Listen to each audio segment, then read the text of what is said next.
Hi, everybody. Welcome back. Last game of the day. There is one spot left in Friday's championship play. And there are two teams vying for that one spot. East Georgia State, Georgia Highlands. Hi, everybody. Robert Williamson set to bring you the coverage. Bobcats and Chargers. Georgia Military and Gordon in. Georgia Military into the championship. Gordon will be playing the first game tomorrow. And the opponent for Gordon will be determined here. Jalen Hall leading it off for East Georgia. Aubrey Clark in the 2 spot. Jada Aikson batting third, 4-hitter. Hannah Howard, that is delivered into left field, fair ball. Extra bases for Hall, trying to turn it into 2, and will.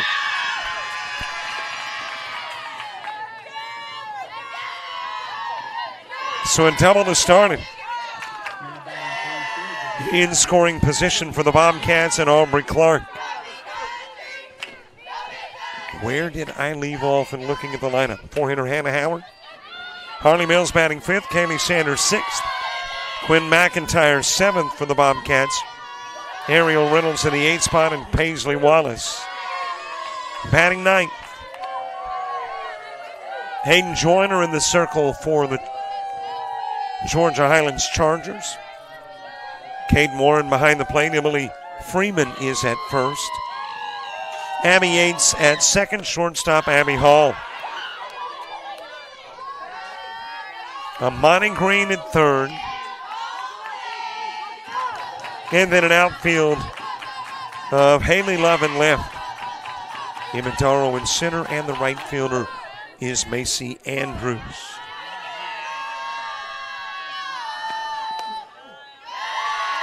A little bit outside with the pitch to Aubrey Clark. It was a game originally slated for 7 o'clock, but everything has ended quickly. As a matter of fact, everything today has ended in 5. So we get underway noticeably early. That is driven to the wall.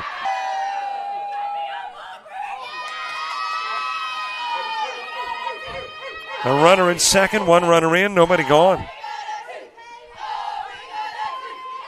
And already that will prompt a Georgia Highlands meeting. Joyner given a vote of confidence from the infield before stepping back into the circle after giving up back-to-back doubles to Hall and Clark.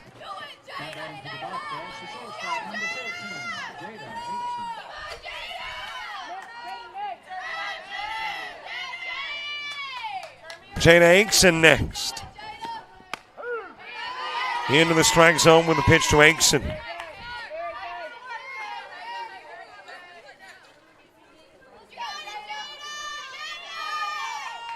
Hannah Howard moving to the on-deck circle. Another strike.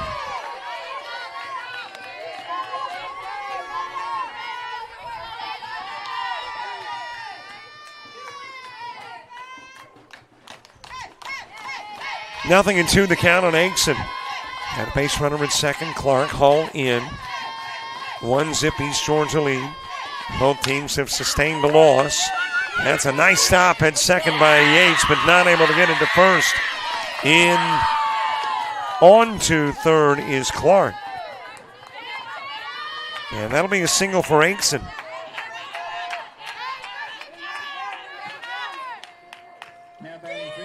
Couple of runners on, and Hannah Howard coming to the plate.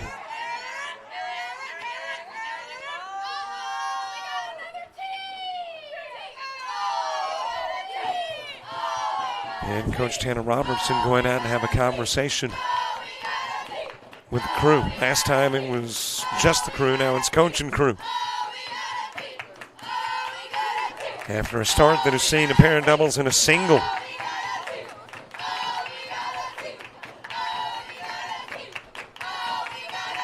Cleanup hitter coming to the plate. Both teams trying to get to Friday.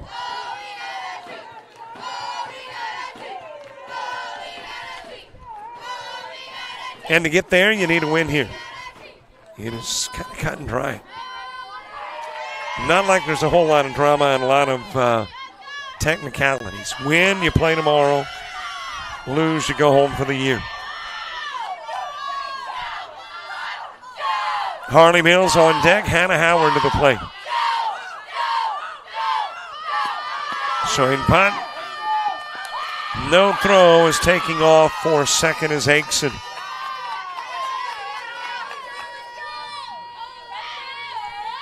And now a couple of base runners in scoring position.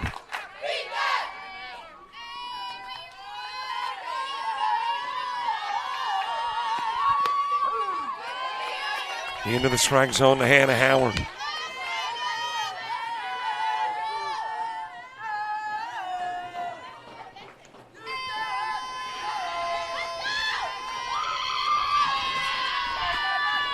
That is rolled to the plate. Count goes to 1-2.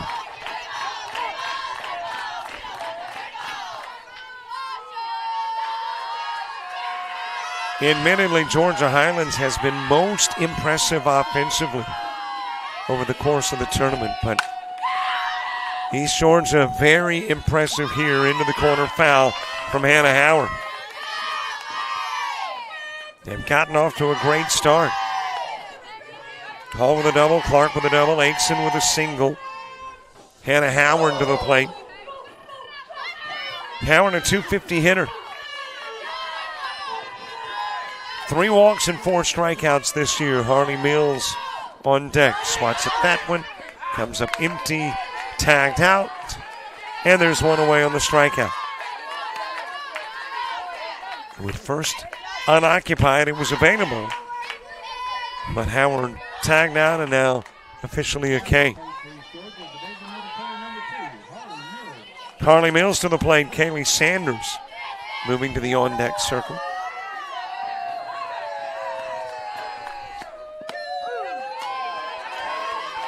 Into the strike zone with the opening pitch to Mills.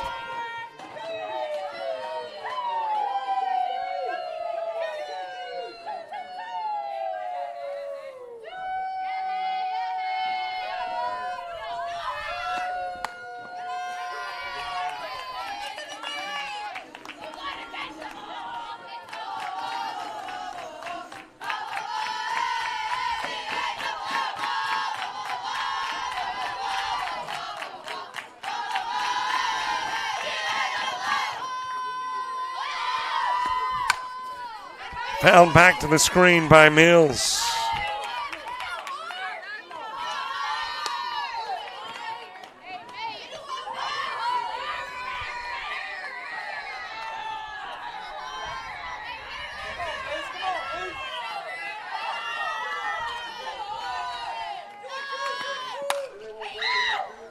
That is sent foul and out of play.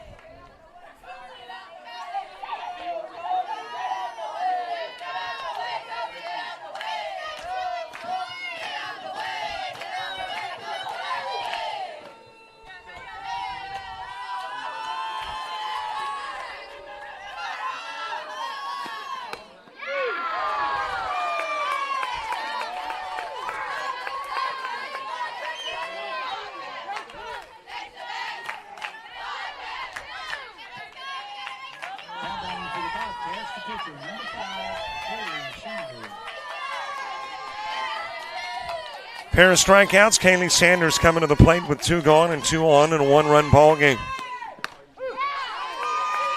Quinn McIntyre to the on-deck circle.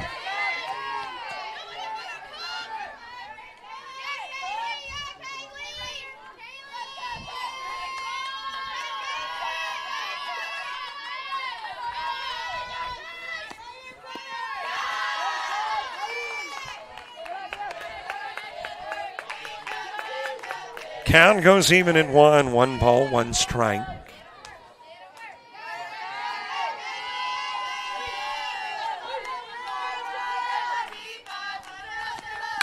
That is fouled back to the screen and out of play.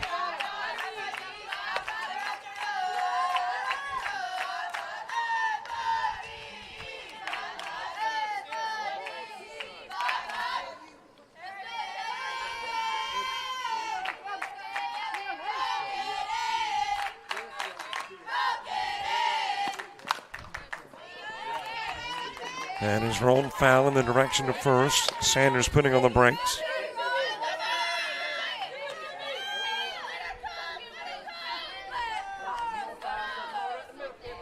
Going back to the plate.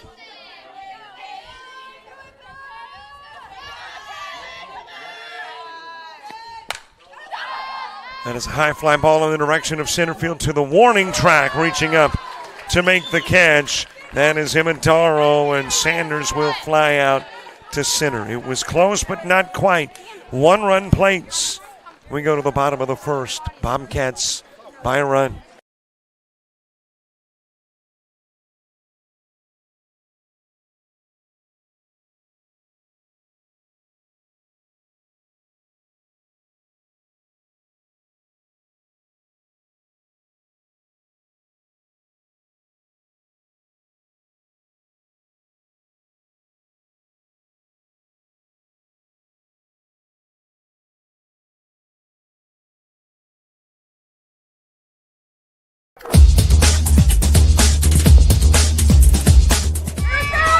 Just about all White Jones County. Diving catch at shortstop. Gross.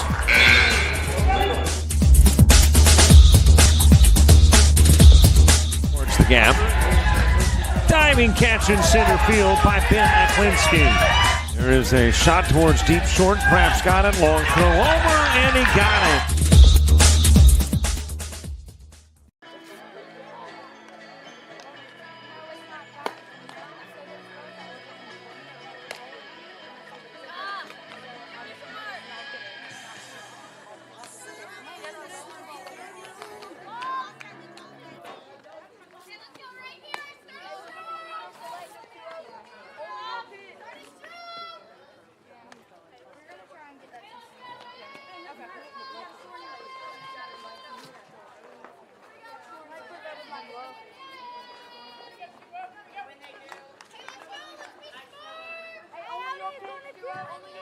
Leading off the bottom half of the first inning for Georgia Highlands, center fielder number 20, Emma Darrow.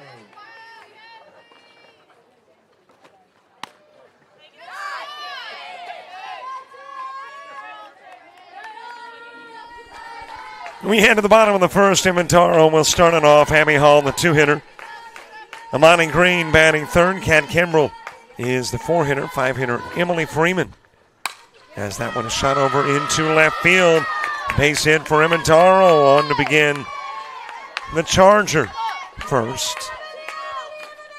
Kate Warren is batting sixth.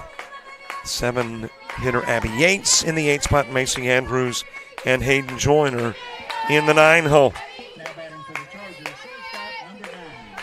Meanwhile, it is Kaylee Sanders who is in the circle for East Georgia State. Behind the plate, Aubrey Clark. At first, Riley McCray. Shortstop is Jada Akeson. The third baseman, Ariel Reynolds. By the way, I skipped around second. Jalen Hall at second.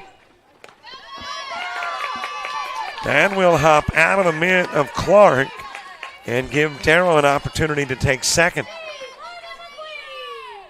And in that outfield for East Georgia State, and left Quinn McIntyre, Paisley Wallace in center. Hannah Howard is in right.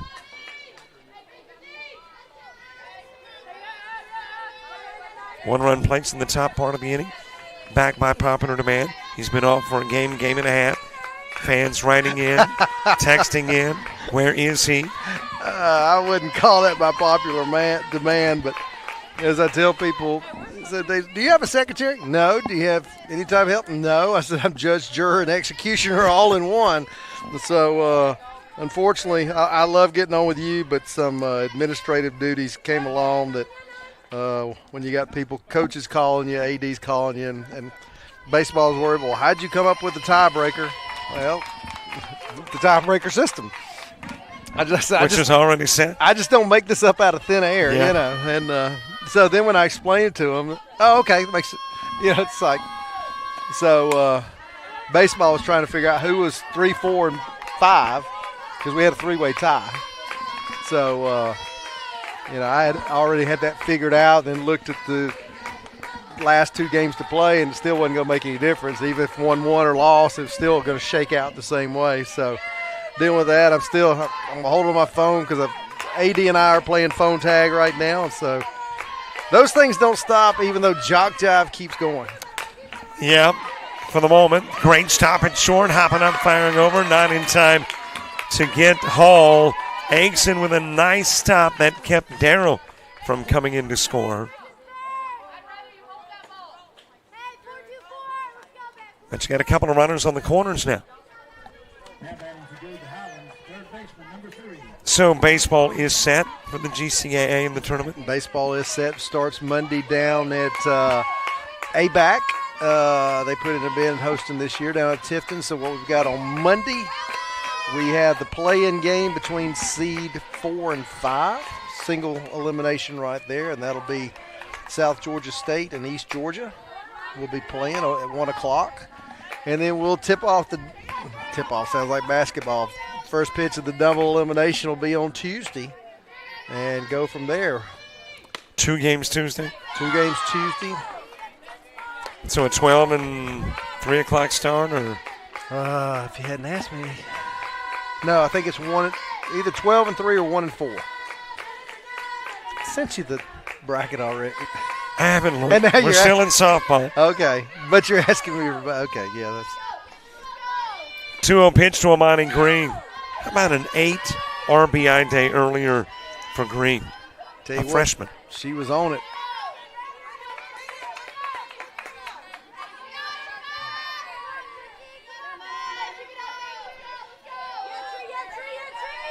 Three balls, no strikes.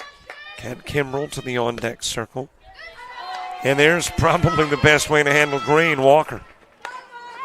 Yeah, from that standpoint, if it gets worse after that, Of course, the downside in this scenario is the bases are loaded with nobody out.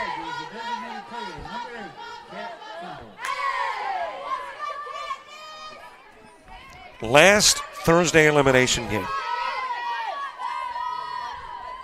And then tomorrow morning at 9, another elimination game. And by the way, for viewers, it is a 9 a.m. start, not a 10. 9-10, what we've done, we're moving those up because, 1, we don't have a tarp here. 2, the highest percentage of rain is tomorrow afternoon. And if we do have an if game, I don't want to get in the middle of the if game. There's a ground ball foul. I don't want to get in the if game, and we have to bang it in the 3rd inning. And you don't want a championship game. You don't want to stop and start it like that. So you want to be able to give them a chance to play a full straight game. And so I would much rather us finish early and the rain come in than get at that point. And that's tomorrow afternoon's the highest percentage, as I said. So are you sure that's the You're not thinking, okay, you got 4 hours of sleep Wednesday. Last night, I thought the logic is if you move it up, that gives you more flexibility. Coaches, a lot of times, there's a pop-up to first and the first out there.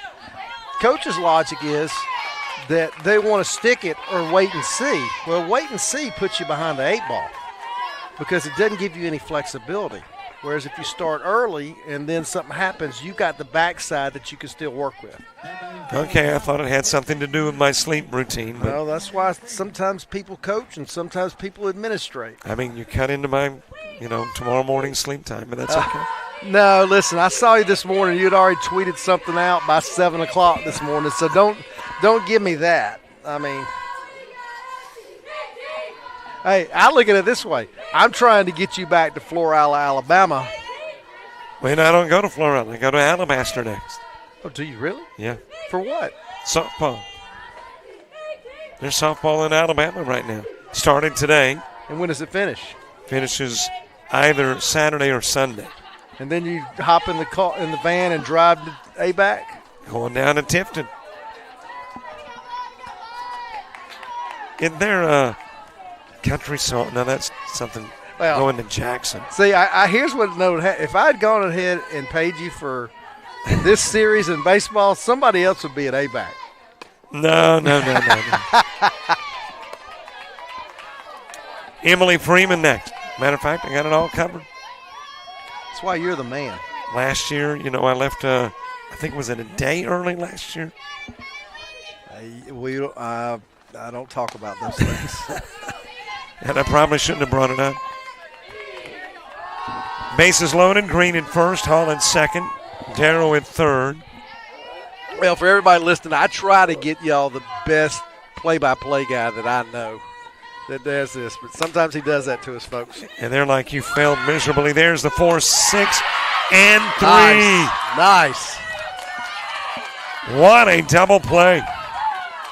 You know what? We've seen quite a few nice double plays this tournament. And how often do you see the bases loaded, nobody gone, and at least a run not playing? Yep. It happened here as the Bobcats defeat the odds and send us to the second.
Right off the top half of the 7th inning, Reese.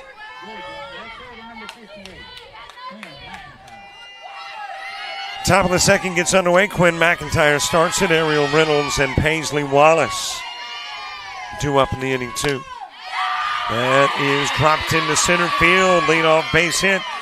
4th Bobcat hit of the game.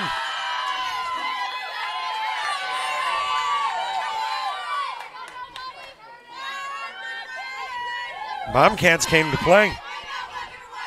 Got a run, had 3 hits in a row in the first, and lead off the second with McIntyre on. Ariel Reynolds next, Paisley Wallace to the on-deck circle.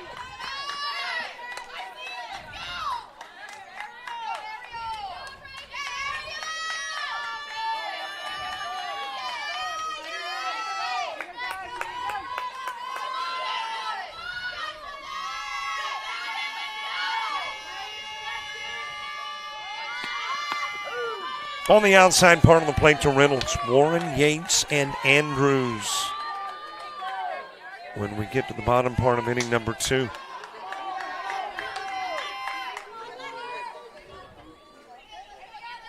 One zip lead, Jalen Hall doubled to begin the first. And eventually came in and scored to make it 1-0 Bobcats.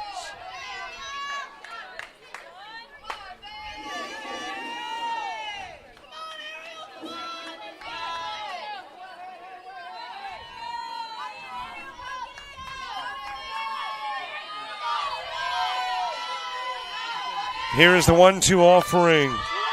Off and running, and in with a stolen base is McIntyre.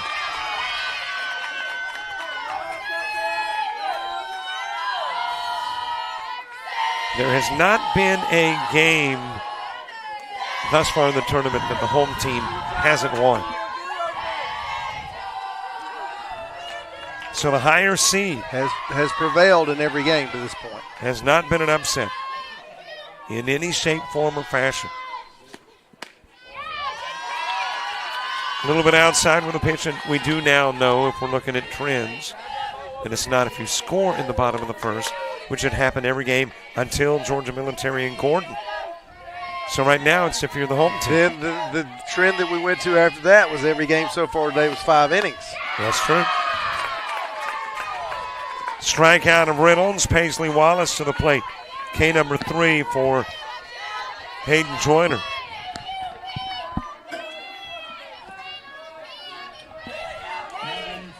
Paisley Wallace to the plate. By the way, how do you like my scorebook improv?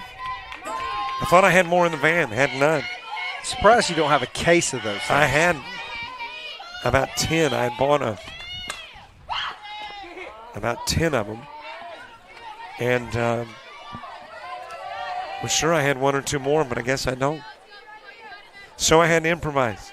You don't have you a checklist for when you leave Florala and go somewhere to make sure you've got everything before you hit the road? Well, it's a Seeing miniature. as how you're getting advanced age like myself. Well, I'm advanced if we're going to compare to yourself.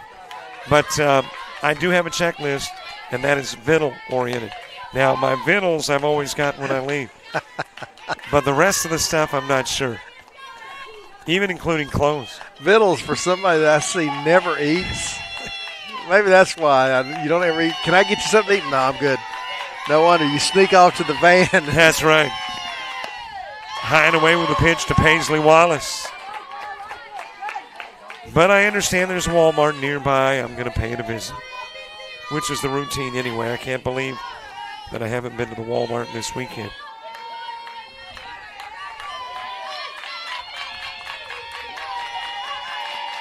Top of the order, Jalen Hall on deck.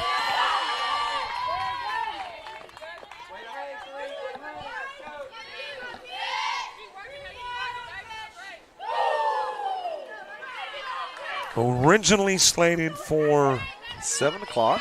And it starts about 7 till 6. And now at 19 after, we're in the top of the second.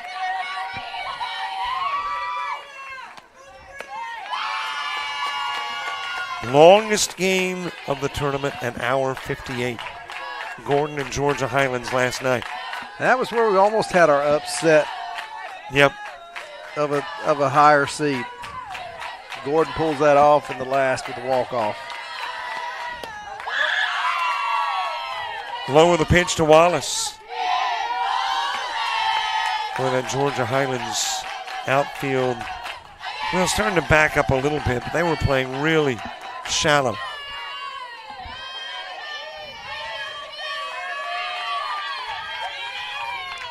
Three-two payoff. And down to first will go Wallace. First Hayden Joyner walk.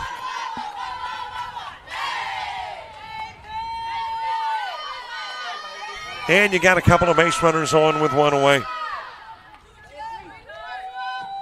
batting first, Georgia number 20, Jalen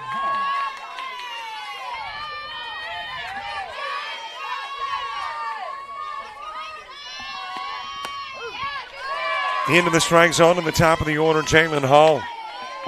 Hayden Joyner, a 3 ERA. 11-3 on the year, 17 appearances.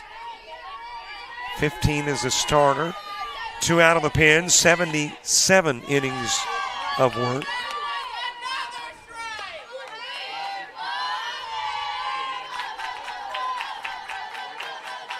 One home run allowed.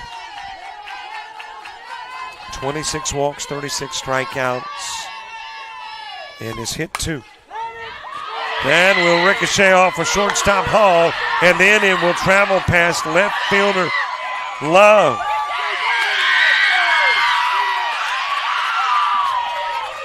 Two runs played. Wow, you get a 3-base error right there in essence because your runner from first scored. And, you know, if that happened in right field, I can see that. But with it being right in front of you, the left fielder has got to keep the ball in front of her on that bad hop. And that's what that was. That shortstop was in position just, man, that thing took a high hop. So do we have an E6 and an E7? I don't know that you get the first one an error because you're set there and then it. So a base hit and an E7. Meaning 1 RBI. In the Robert Williamson JockJive unofficial scorebook, that's probably where I would put it. All right, that's what we're doing. If the commissioner says do it. I didn't say that. I just said it was in the Robert Williamson unofficial scorebook. Boy, neither one of us wanted to take credit. Or take the blame. Or blame. That's going to be it for Joyner. Hannah Mounts coming into the ball game. We'll get you some Joyner numbers and look at what Mounts has done this year when we come back.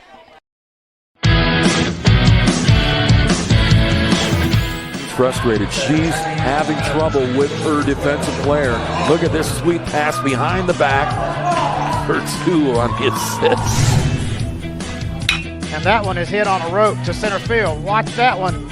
And it is, oh, what a great diving catch by the center field. And in that game, it was basically a running back by committee. I mean, you had a lot of guys carrying the football. There's that, the protocol for this. 5 is your final. East Georgia advances to the championship game.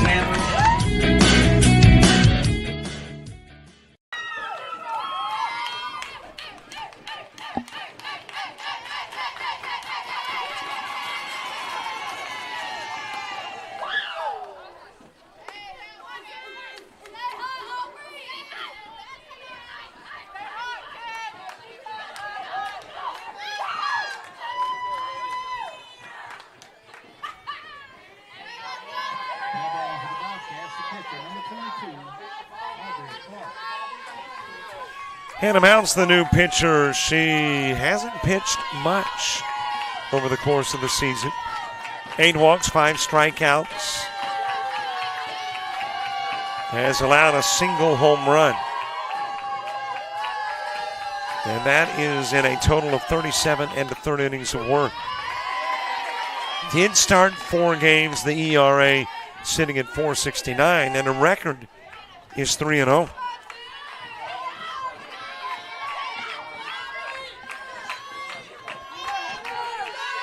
So Hannah Mounts into the circle.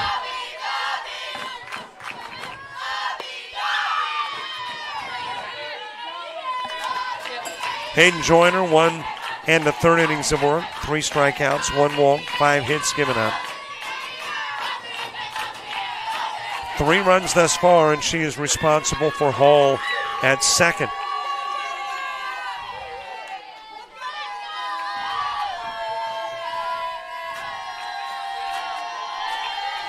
Aubrey Clark with a double in the first. High with a pitch. Jada Aikson to the on-deck circle.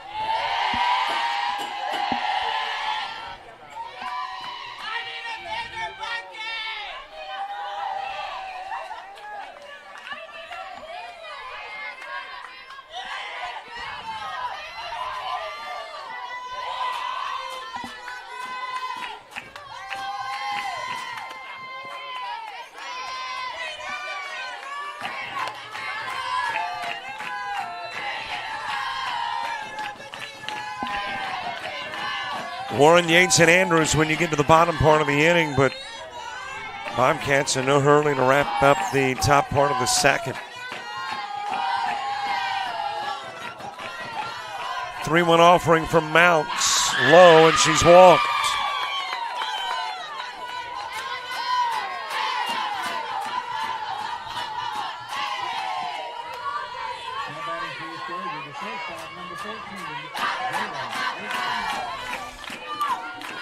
Couple of base runners on. Jada Aikes into the plate.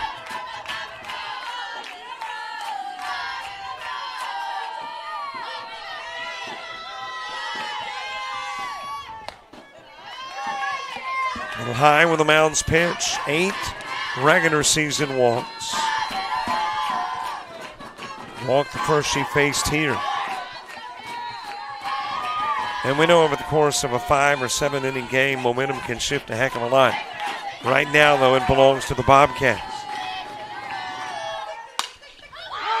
Right up the middle with a base hit. Hall rounding third, throw coming to the plate, and miniature collision, but able to put the hand on plate is Hall.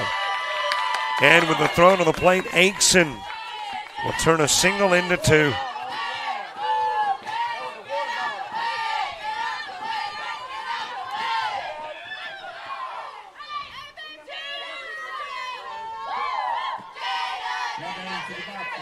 It is a 4-zip advantage.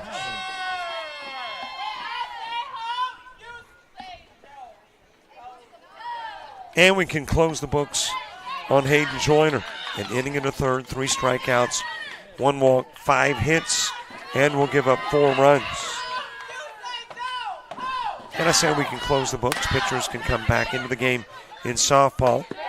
Nice job by Mounts to look back the runner. Got the out at first of Hannah Howard.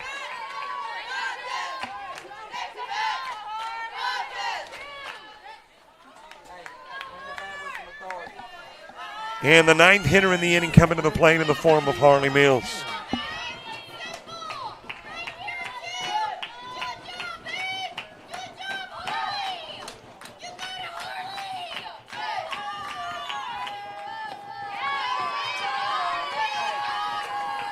Mills struck out in the first, one of 3 Hayden Joyner Ks. Back to the plate here in the second. Couple of runners on in a 4-zip game. Into the dirt with a pitch.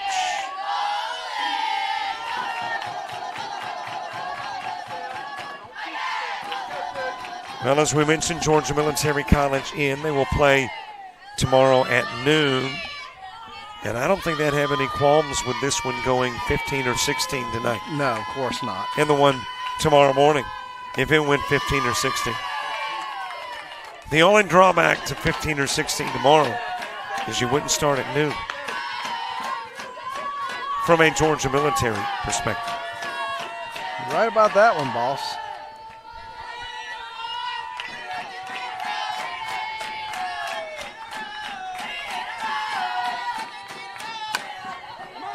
That is down the third baseline, but foul.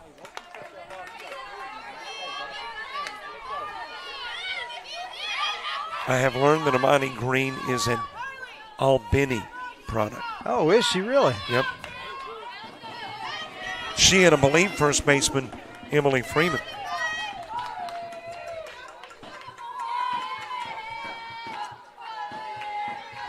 But not Albany. Nope, not if you're from South Georgia, it's not. Oh, that socked her right in the face. Hall trying to field, and he had caught her. I hope it got her on the jaw versus the nose.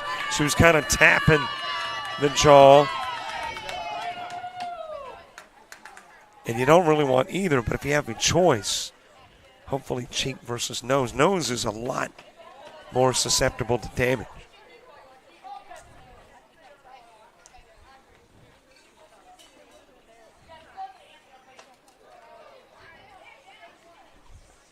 Clark and Aikson come in to score.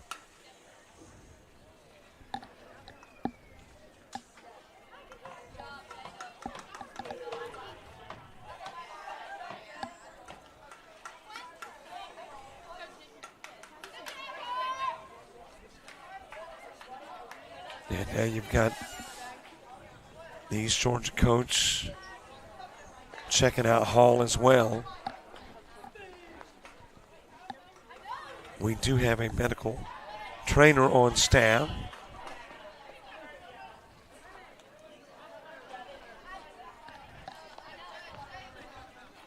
And now, coming out to take a look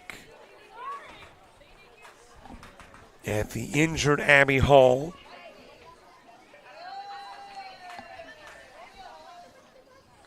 Well, I hope these are facial holds and tears of pain and not injury.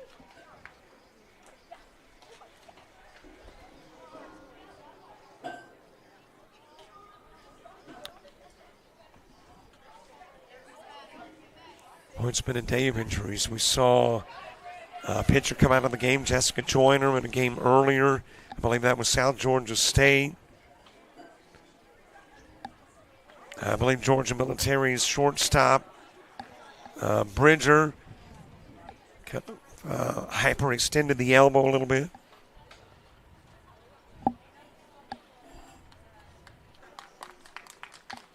Now you got Abby Hall, who says it hurts, but I'm not cut, I'm not bleeding, nothing's broken, I'm playing.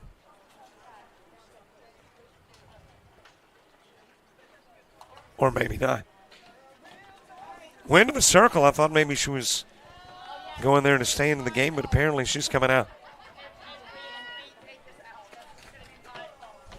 Abby Yates going to move from second over to short.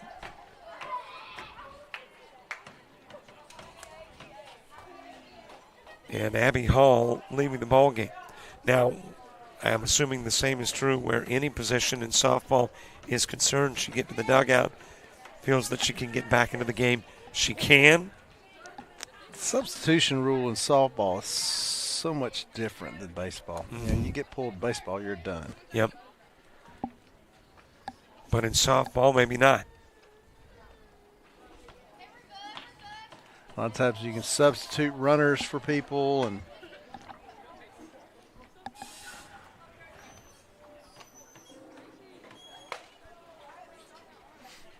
well, it would appear as though Yates is going to stay at second.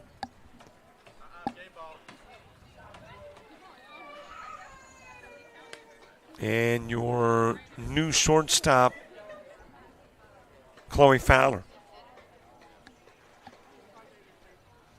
We've seen Fowler earlier in the day playing first,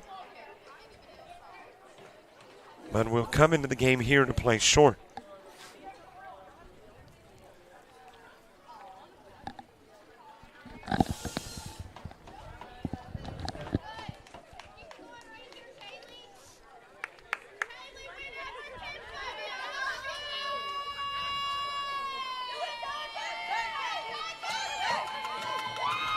Well, and check that. Looking at the back, it wasn't a 16, it was an 18. That is Macy Andrews coming in from right field. Hayden Joyner, who was pitching, will go out to right. So at the moment, those are your changes.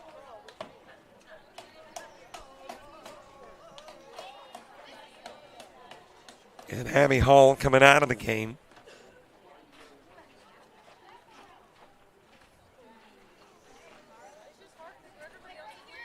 So a rough inning and a half for Georgia Highlands. Just took another turn for the bad. Out comes Abby Hall, the shortstop.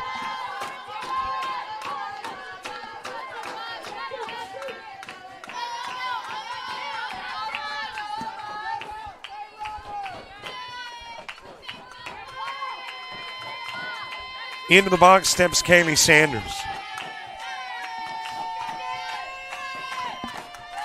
Two gone in the inning. And we are just an inning into the game, and you've seen a different pitcher, different shortstop, different right fielder for Georgia Highlands. this is one of those games that could go a while, too.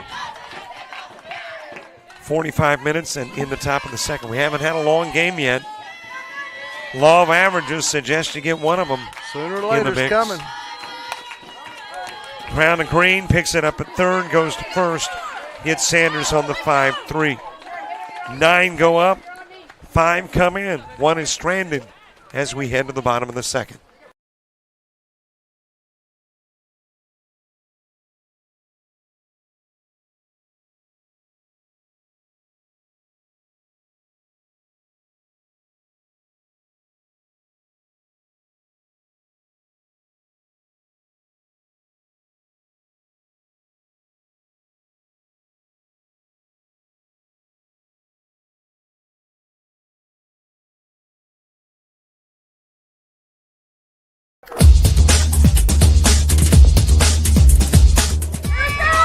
Just about all White Jones County. Diving catches shortstop. Gross.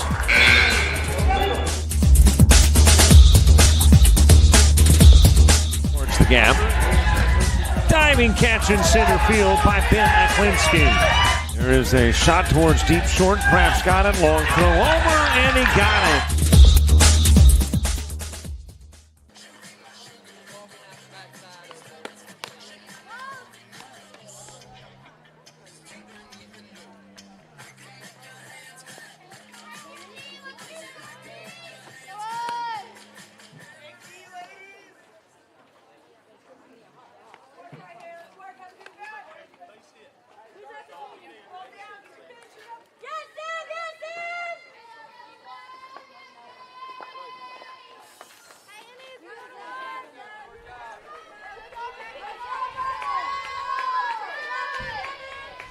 Bottom of the second, Caden Warren starts at Abby Yates and Macy Andrews 2 up in the inning.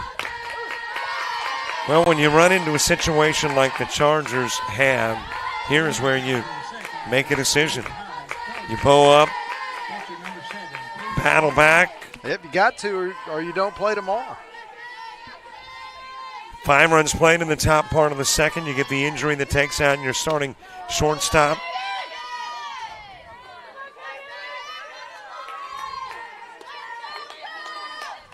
And you got an East Georgia team that, though there are obviously 3 innings before you get to any possibility of a mercy rule, but you've got a Bobcat squad that's now 2 runs shy of starting to think about that possibility. That is a fair ball.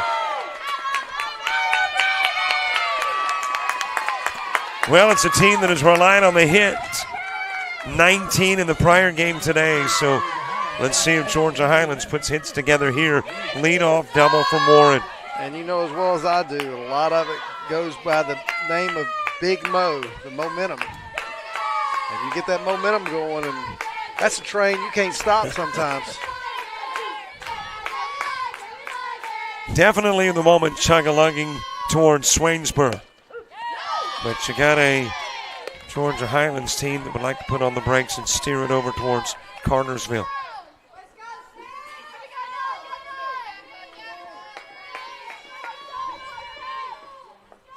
Abby Yates with a runner at second. Count goes to 0-2.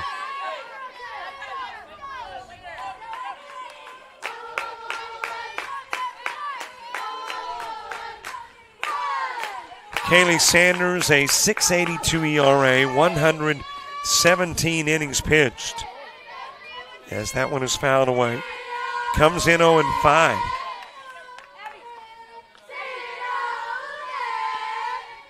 Has given up 203 hits, 84 walks, and 34 strikeouts. Well, you're way out in front right now, 0-2 counts, so you just got to make her try to chase something here. 0-2 offering. High and away, 1-2.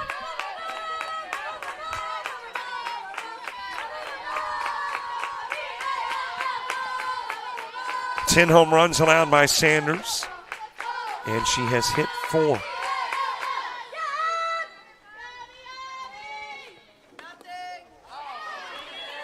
Leaning into the pitch was Yates, and that got the nub of the bat. That was that. Same thing last night. Yeah, a little controversy in the last game last night. Yep. No controversy here. With Georgia Highlands. That's right. But it was Gordon batting in that particular case. Fouled away by Abby Yates.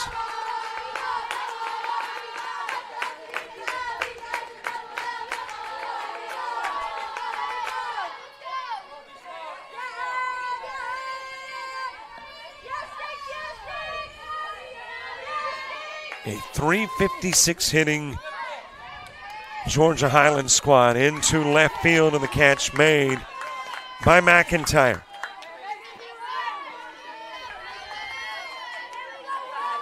Yates out number 1 with Macy Andrews to the plate. Now batting for Georgia Highlands, right fielder number 18, Macy Andrews. Andrews, the right fielder, to begin the ball game. Now the shortstop.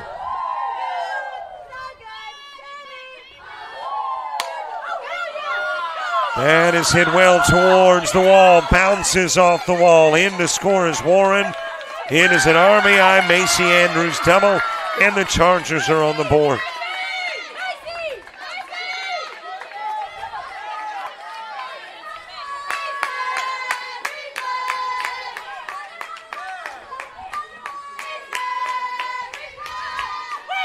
So a runner in, and this will prompt a conversation in the circle between Bobcats.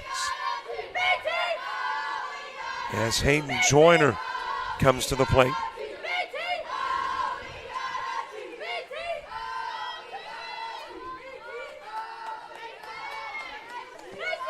A lot of softball today. I mentioned 10 games total, but we're the only show in town now.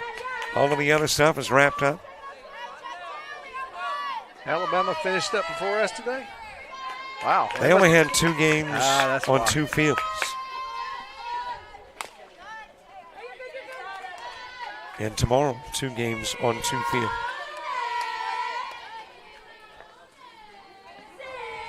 And could be done on Saturday.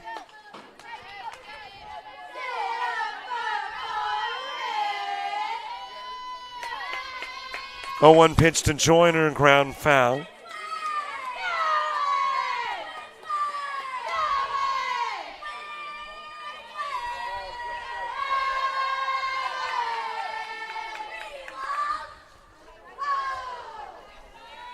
Nothing in 2 the count on Joyner. Top of the order, Imantaro moving to the on-deck circle. Bobcats start in the 3rd where they started in the 2nd. Quinn McIntyre.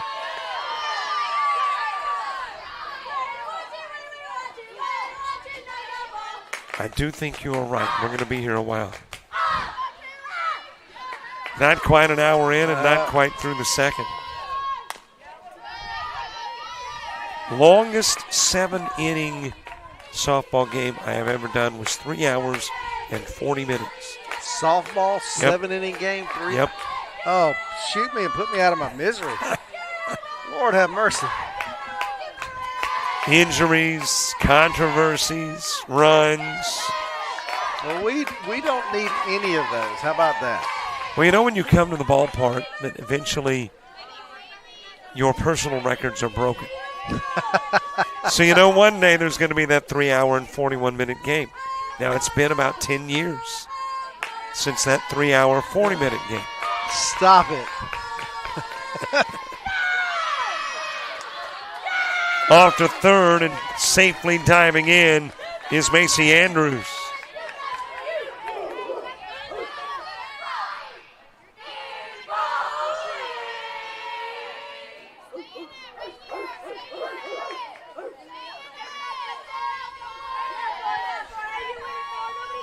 Two-two offering to Joyner.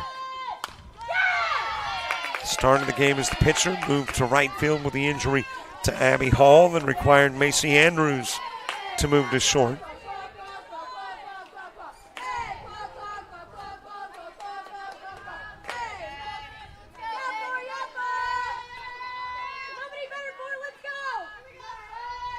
Another 2-2 offering to Joyner. Imantaro on deck. Round to 3rd. Nice stop on the dive by Reynolds. Too tall with the toss over to 1st. Joyner on and in to score is Andrews.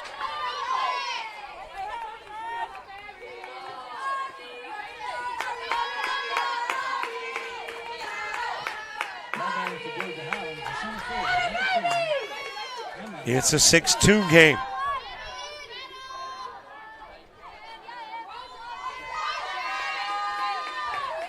Top of the order, Imantaro to the plate.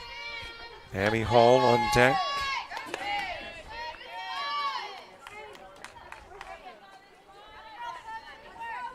And if you're the Chargers, there's no panic. You've got plenty of time to get back in if you start chipping away, and they started chipping away. Got that, what is that miner's hammer? Pickaxe. Got the pickaxe out. You've never used one of those, have you? I've never used one of those, and I've never used it in a broadcast until now. High and away with the pitch, but are you saying you have? Yeah, but not in a coal mine. Somehow I feel like this story does not need elaborating. Listen, when you grow up on a dairy farm like I did, used a lot of implements for things not necessarily for what they were used for. You know, hey, you think this will work? Yeah, let's try it. Yeah, those things. Okay, then I'm going to stop there. I feel like there's a possibility that it would, it was used in cow birth, so I'm just going to stop. No. Okay. Outside with the pitch down to first goes Darrow.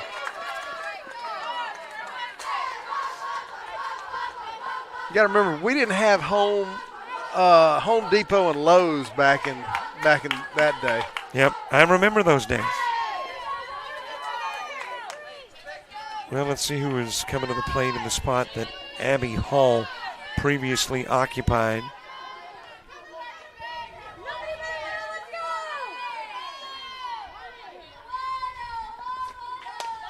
I believe that is Haley Love.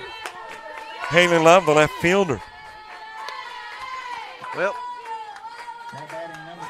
you got something cooking right now for the Lady Chargers, runner on first and second with only one out. So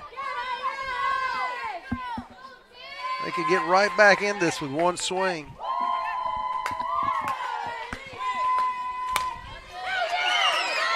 Base hit up the middle. Bases are loaded for guess who. That's a great job by Tanner Robinson right there. Put the brakes on there because the throw was good from the center fielder. Yeah, guess who's? Yep, that's right, Amani Green. Yeah, I'd put the brakes on too. Go, hey. Yeah, don't hang there for a little bit. Look, you never run yourself out of an inning.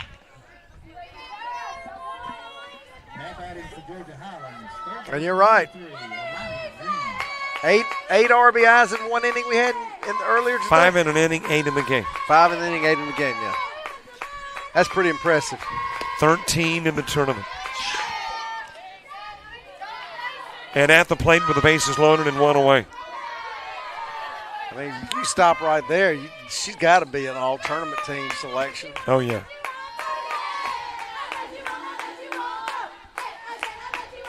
One-0 pitch.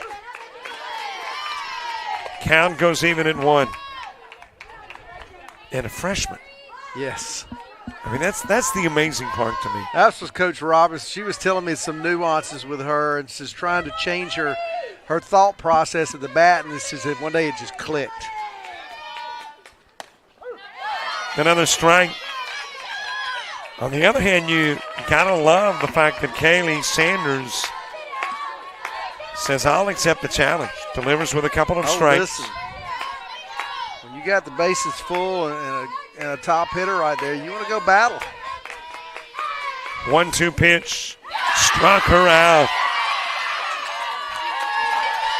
That was big right there. Hadn't happened all tournament long. But when she needed it, Sanders got it and wins the battle. Kat Kimbrell coming to the plate.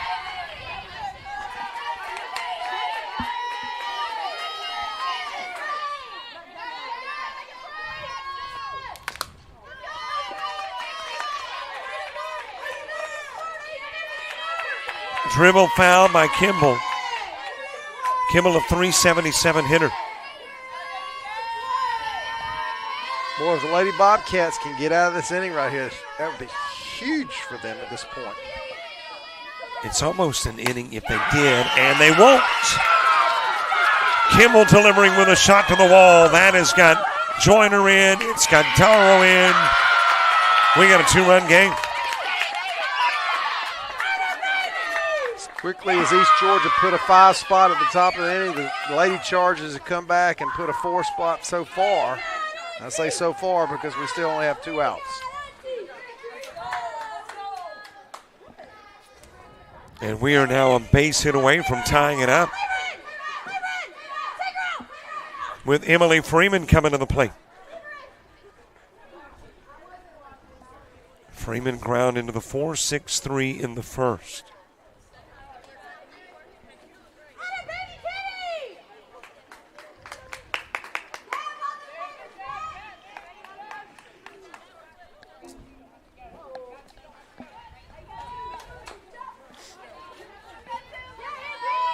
Caden Warren to the on-deck circle.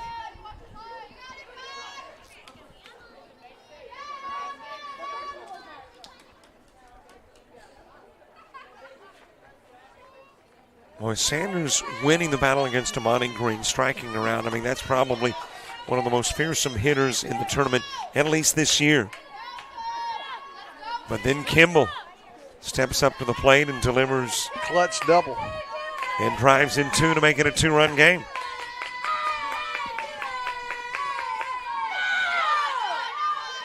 Into the dirt with the pitch to Emily Freeman.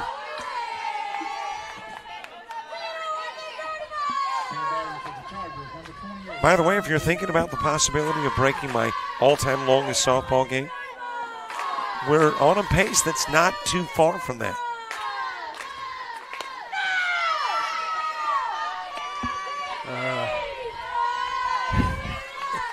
Just thought I'd bring that up.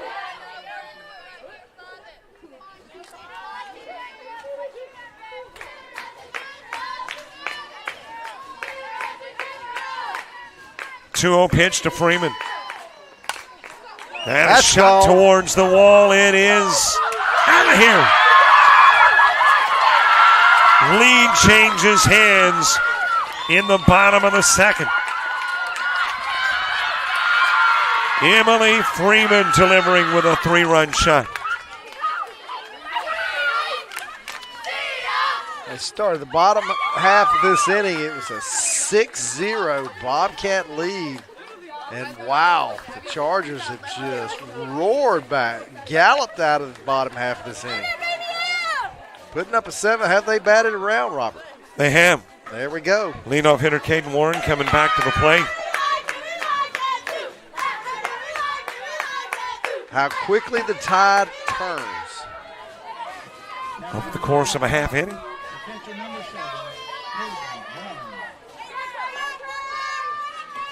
Caden Warren to the plate for the second time in the inning.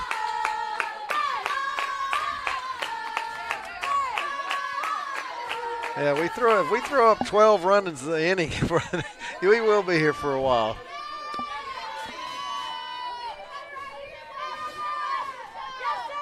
Sun sets around 7:35-ish, I think it is, or maybe it's 8 o'clock-ish.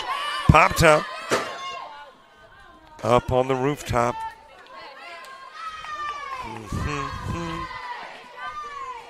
You don't recognize the song? I know the song. I thought you didn't recognize. That's the Coasters, I think. No, that is Up on the Rooftop. That's a Christmas song. Oh, no, I'm thinking Up on the Roof. An old beach I knew my singing was music. bad. Yeah, beach music song. Where you coming from Christmas, and I'm thinking beach music. Well, it was Up on the Rooftop. You do know Up on the Roof, don't you? I probably have heard it, but don't know it by name. Oh, I'm going to spare everybody the singing, but yes.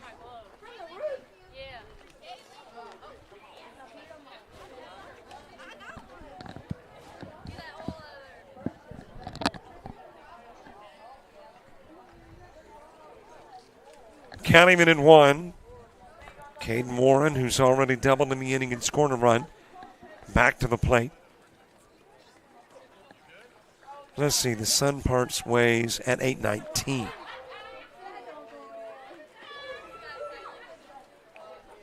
Dave, did you know the moon is 231,404 miles away? You're sitting there going down that rabbit hole. I'm going down the other one. It was the Drifters, not the Coasters. Let me get you a little 10-second snippet. Well, you knew it was an but it wound up being the Drifters and not the Coasters. 2-1 pitch. High 3-1.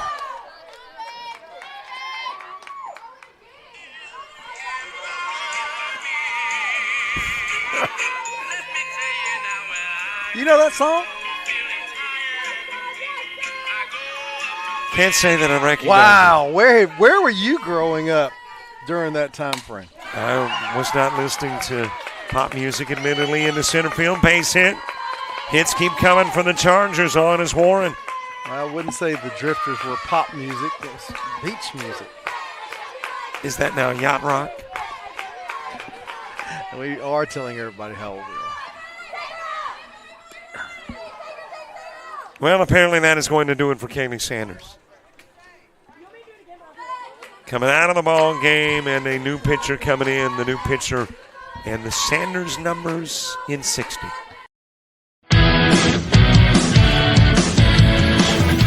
Frustrated. She's having trouble with her defensive player. Look at this sweet pass behind the back for 2 on the assist.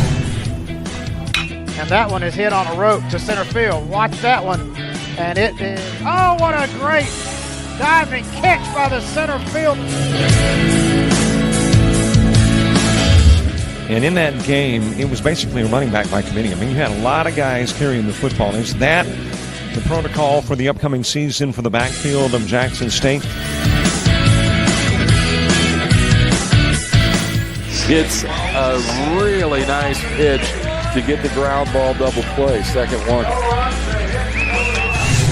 6-5 is your final. East Georgia advances to the championship game.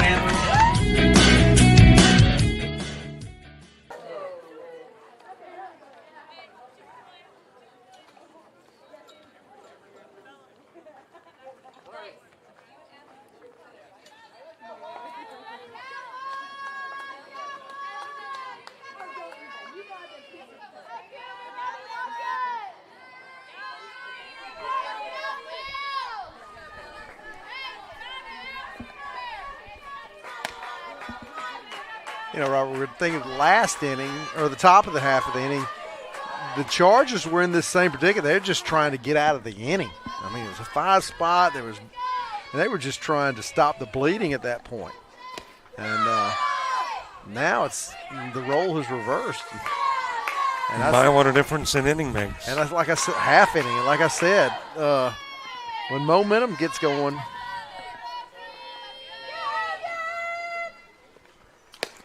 new pitcher is Isabella Ibarra. And you talked about earlier today, and we were talking about it off air. You know, you're really impressed with this GHC batting order. Well, they've got the most potent offense. I mean, Georgia Military can hit the ball too, but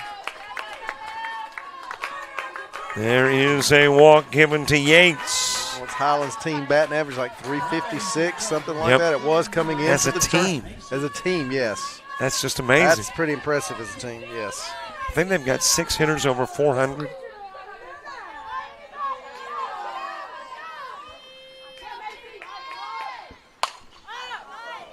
Macy Andrews flying in towards center field, and coming over from right is Hannah Howard to make the catch and put it into the inning. But my, what an inning for Georgia Highlands. Down by 6, going into the inning, up by 1, leaving it.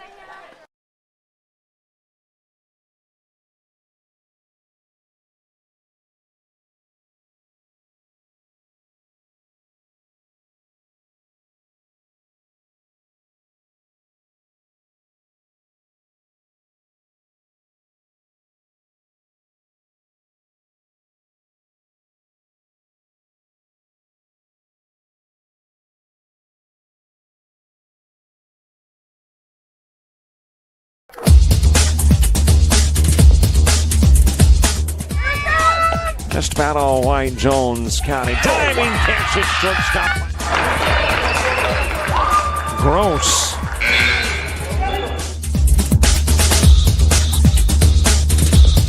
Towards the gap.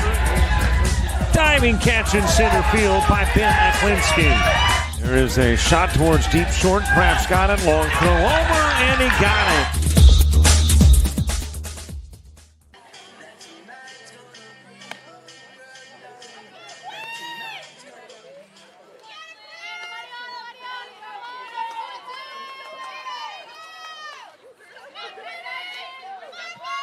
Bringing off the top of the third inning for East Georgia, the left fielder, number 58, Ian McIntyre.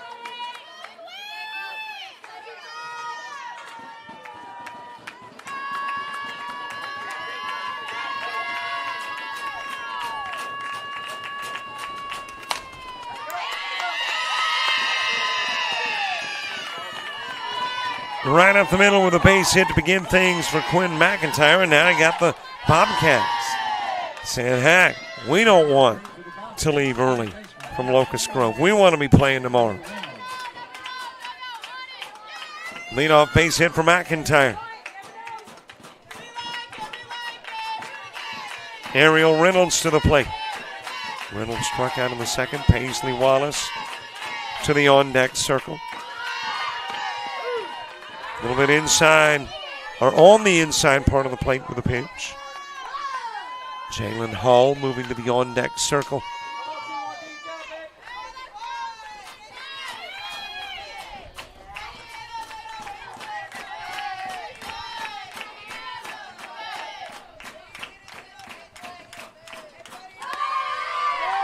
Off and running is McIntyre, in safely with a stolen base.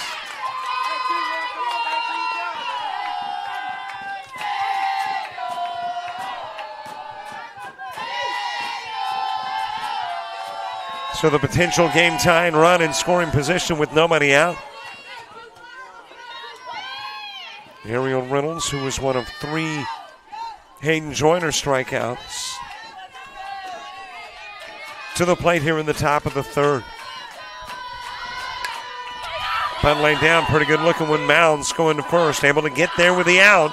Sacrifice will move McIntyre to third.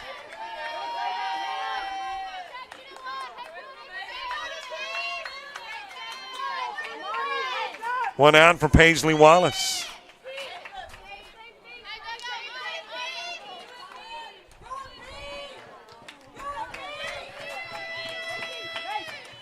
Wallace with a walk and a run scored in the second. Jalen Hall moving to the on-deck circle.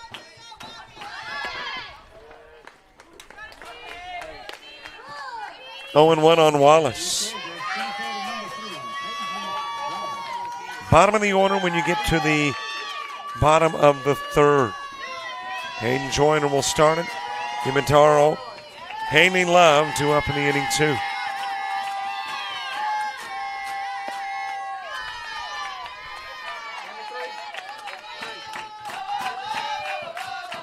A .251 hitting Bobcats squad.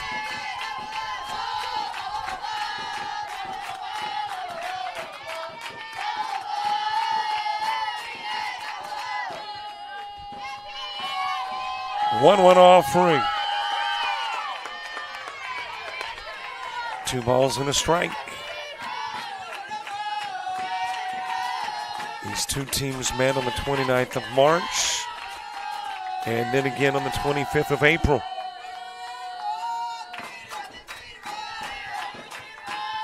Each meeting was a Georgia Highlands win. In low with a pitch and the count 3-1.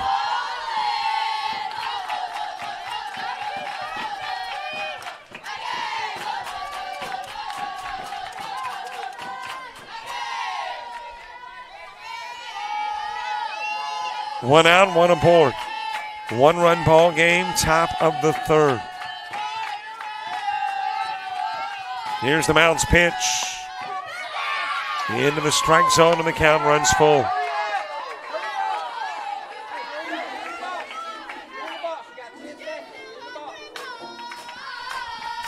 Wallace thinking she was on her way to first. Could be, but not yet.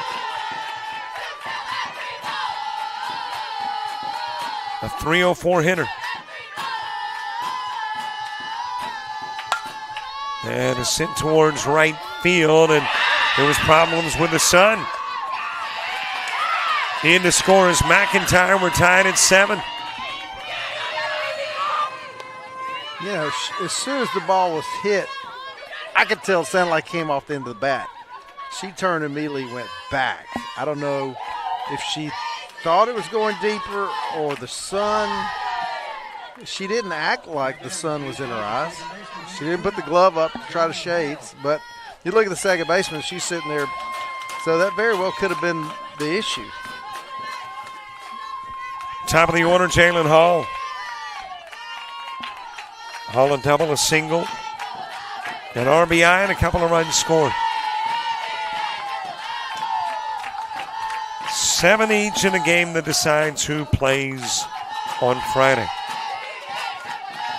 Third day of the tournament. Over to first with a throw. Wow. I thought Freeman might have had a chance to get it. Stretched out the frame, could not.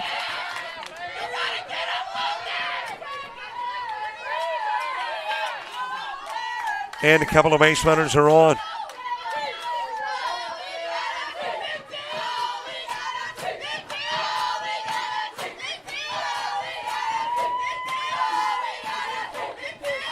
Now you see this happen all the time. Do you see Tanner Robinson maybe go back this inning or next inning, flip-flop, and go back to her starting pitcher? You'll see pitchers a lot of times, first when they start, just might not seem to have it. They pull them, come back in a couple of innings later, and all of a sudden they're a different pitcher. Well, here's what I don't know in regards to that situation. Joyner went out to right field. Can she come back? That I don't know. And pitch? Went out to right field when Andrews had to take short for the injured Abby Hall.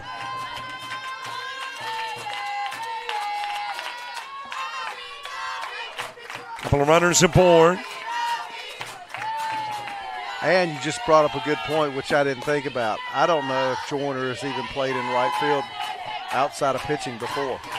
Just something that I don't know. Forced into that duty because of the injury. Could be. To Abby Hall. And that's so understandable why the play batter before. Well, let's see. I'll look at Joyner. She's simply listed as a sophomore, not necessarily listed for any particular position. But you gotta love the breakdown. As you got a swing and a miss by Hall by the GCAA of the stats, because I can then go to the fielding. Of course, this fielding could be related to her tenure in the circle. Doesn't really tell me where. Has only committed 3 errors this season. As that has popped up on the infield, Mound says she's got it. She does. And there's 2 gone. Well, Joyner, in between pitches, had one of the other players run out and bring her some shade. So that sun right now coming is playing a little havoc on this side of the second base diamond. Well, and to support your contention, by the way, when you look at the stats on Joyner, there is where it lists her as an infielder, a.k.a. pitcher. So she may not be that familiar with right field.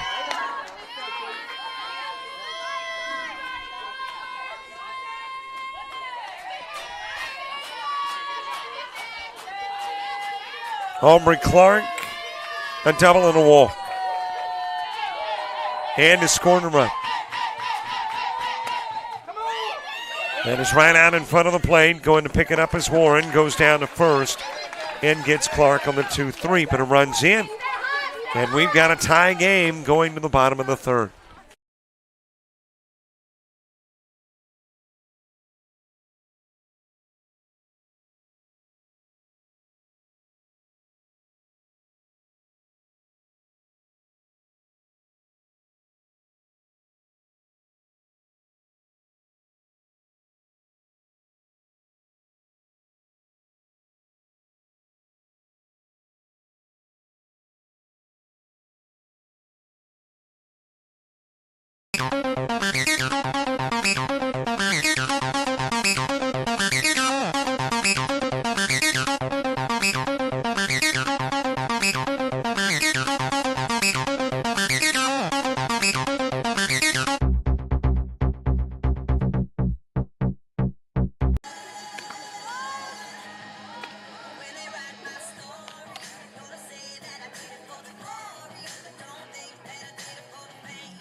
Leading off the bottom of the third inning.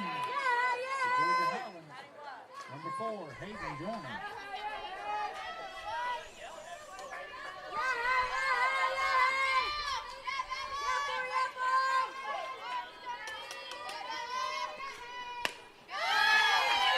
Don't forget, in the summer, plenty of sports still here on JockJive World Series for Babe Ruth, Cal Ripken, Dixie Baseball. And got the Showcase Series. Starts as you saw at Southern Miss.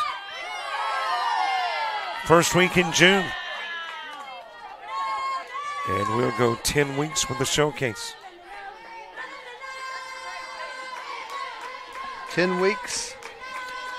Well, 10 weekends. Friday, Saturday, 10 Sunday. weekends. Okay, gotcha. It's like, man, that is a lot. That would be a long time.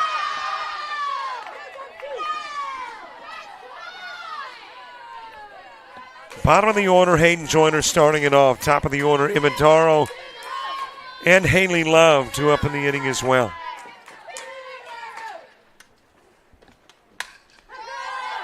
Fouled away by Joyner, who reached on an error and scored a run an inning ago.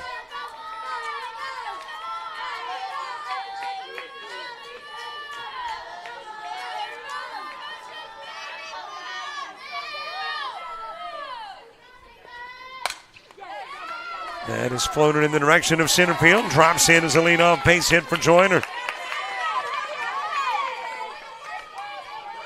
That is hit number 9 in the game for Georgia Highlands.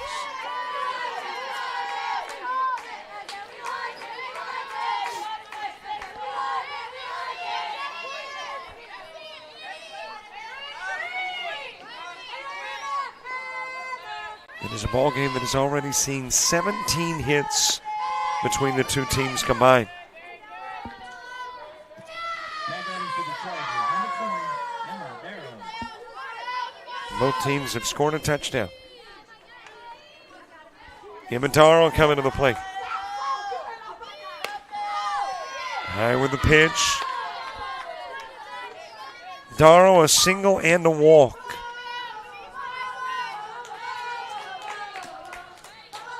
Georgia Highlands trying to reclaim the lead. Got a runner at first.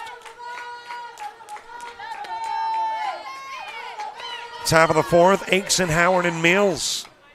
3, 4, and 5 in the East Georgia State order.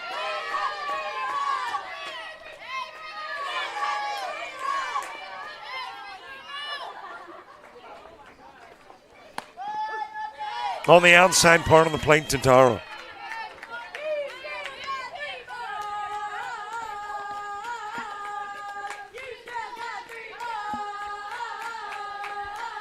Darrow hitting .466.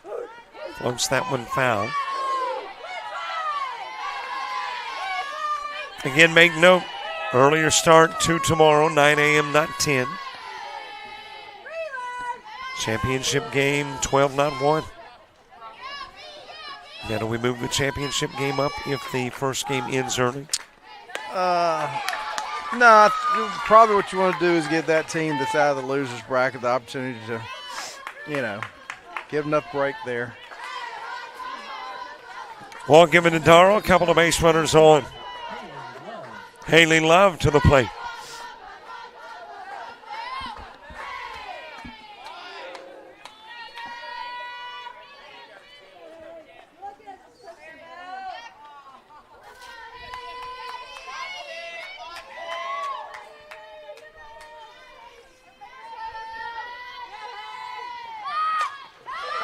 Bunted foul, back to the screen by Love. Amani Green to the on-deck circle.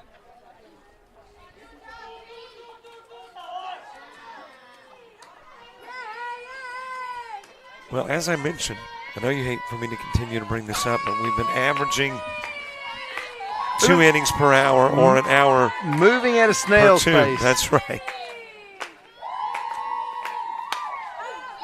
That is popped up the center field. Catch made by Paisley Wallace, and runners will hold at first and second. Love with a fly out for out number 1.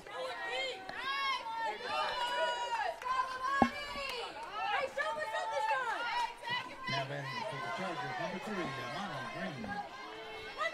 Amani Green next. She's walked and struck out.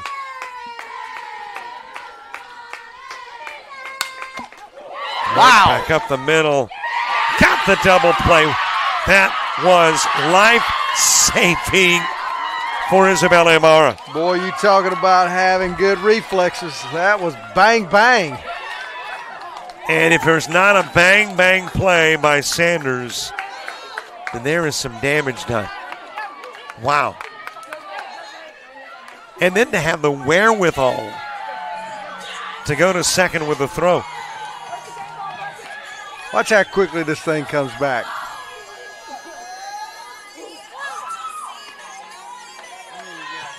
She acted like, I've done this 1,000 times. Tied at 7 going to the 4th.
Isabella Ibarra, what a sensational play to take the green liner and then to pick off Darrow in second and send us to the 4th in a 7-7 game.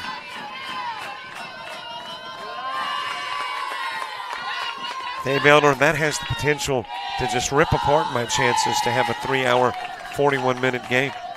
You're just devastated because of it, too. Look, if you want to suffer that, you knock yourself out. Don't drag me down with you. Jane Aikson, Hannah Howard, Harley Mills. Top of the 4th. You know, the invoice you send me is not based on time. You know that, don't you? Oh, I can't add 2 if we go long? No, you can't. Oh, okay. Well, heck, let's run rule this thing. There we go. Hey, we run ruled everything else. I don't think we're going to do it to this one. Popped up. Green giving it a look to the dugout, out of play. It's funny you said that, but I'm sitting there thinking, okay, East Georgia put up a 5 spot. Highlands put up a 7 spot. We could get the 5th inning and all of a sudden somebody does something crazy. And next thing you know, we're run ruled. You might be right. I might be crazy. Now tell me you know that song. You may be right. I may be crazy. Heck, I don't even know what song that is. Billy Joel. Ah, that's right. Yep. You didn't sound like Billy Joel, but No. that was. It took me a second to say, okay, where was that? Yeah. But no, I would not be talking because I was serenaded in between innings a couple of innings ago. No. That didn't sound like the Drifters. Picked up by Green, goes to first. Gets the out of Aikson on the 5-3.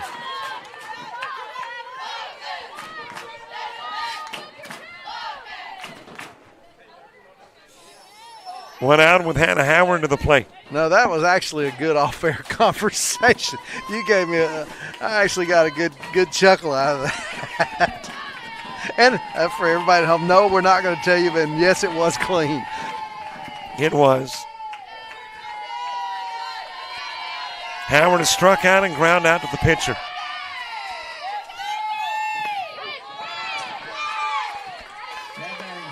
On the inside part of the plate.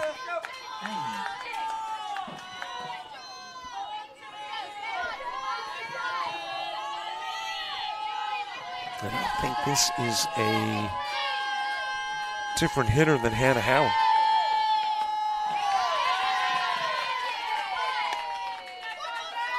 That is Tajay Hawes, who is coming into pitch hit for Howard.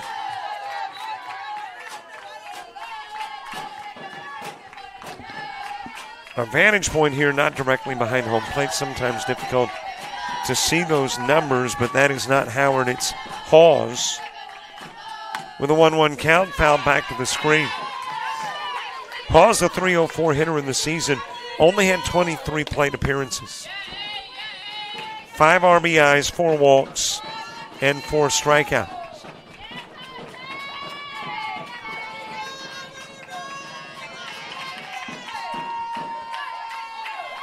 Harley Mills on deck. That is hit pretty deep to the fence and able to reach up and make the catch. Here's Imadaro. Hawes hit about as far as you could hit it without hitting it out. When it first came off the bat, I thought it had a chance, but just stayed in for out number 2.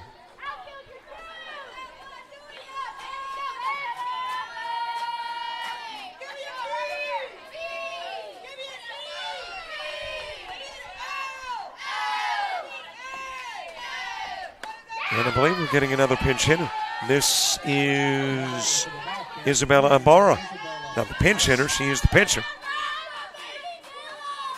Batting in the spot for the first time, where Harley Mills was previously the 5 spot.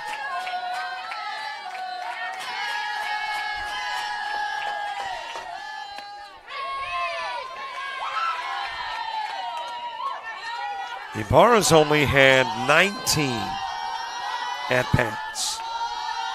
No RBIs, 1 walk, 5 strikeouts.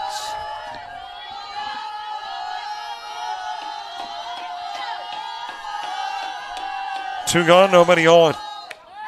Mount's trying to do something that we haven't even come close to seeing. And that's have a 3-up, 3-down inning. You think I jinxed it? Yeah, that's why I pointed my finger to you. The index finger, by the way. Yes, let's clarify that. Yes. 1-1 pitch. Not the finger, Yeah. but the finger. The index finger. Yes, there's a difference. The one you typically point with.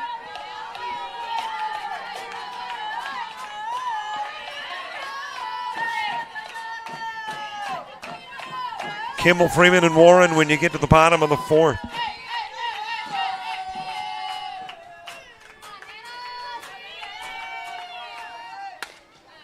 Ground foul over towards the East Georgia State dugout.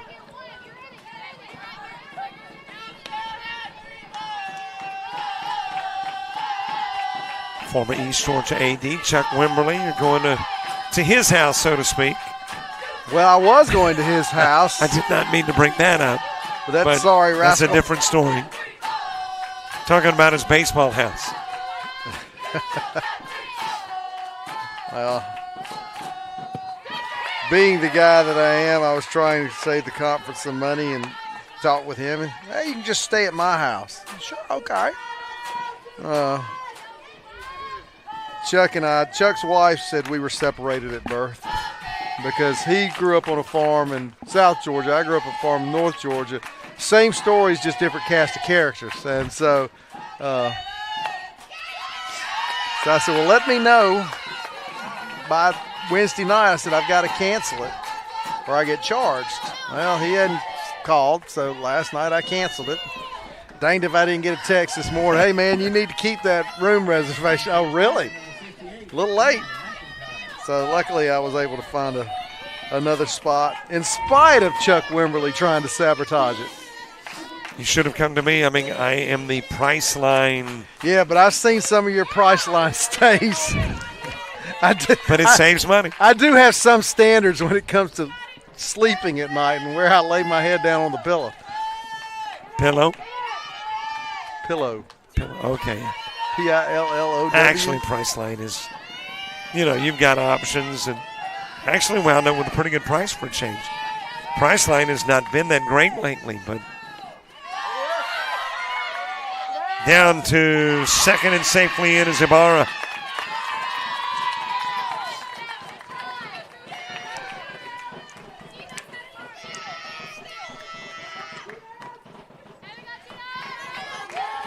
McIntyre, make that Kaylee Sanders.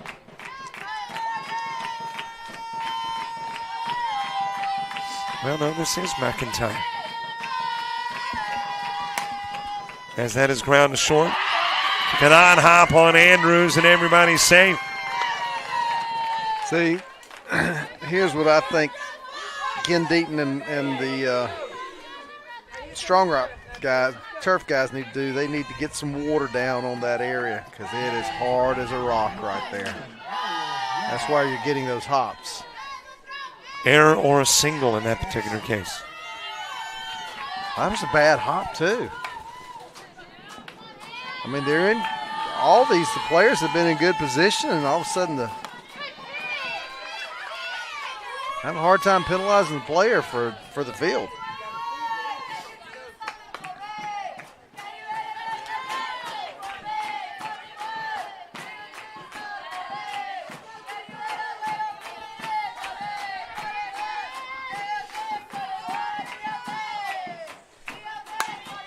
That is ground to short.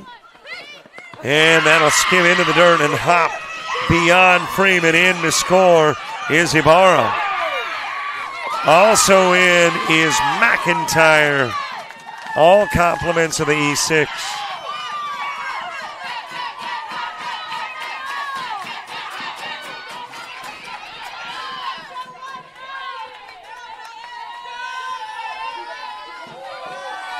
So a new name atop the leaderboard.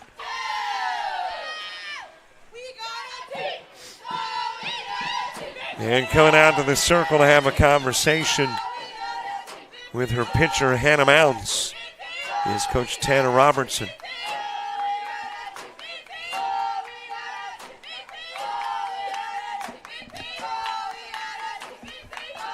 Paisley Wallace coming to the plate. And you see, the minute you mention 3 up, 3 down, we get 2 in and 1 on. 2 in and 1 on, exactly. I'm trying to break a record here, Dave. Think 341. I'm glad I got an early dinner before the 4 o'clock game today. Well, they had grilled chicken and macaroni and cheese from Chick-fil-A here. I had a surf and turf bowl at Gizzo's West Coast Burritos. It was good. Popped up. Green going to see if she can get there. It's out of play. Low carb.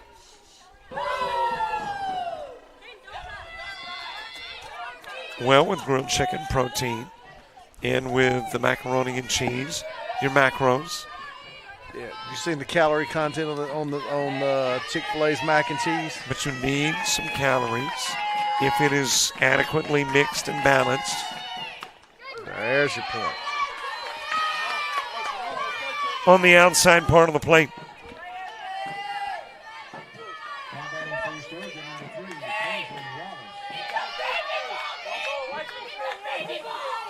Wallace has singled and walked, driven in a run. Back to the plate here in the 4th. After ventures to the plate in the 2nd and 3rd. That is popped up in the direction of center field. Hangs up long enough for Imataro to get to it. 1 runner stranded, 2 runners in. 9-7 Bobcats as we head to the home half of the 4th.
inning for the Chargers, number 8, Kat Kimball.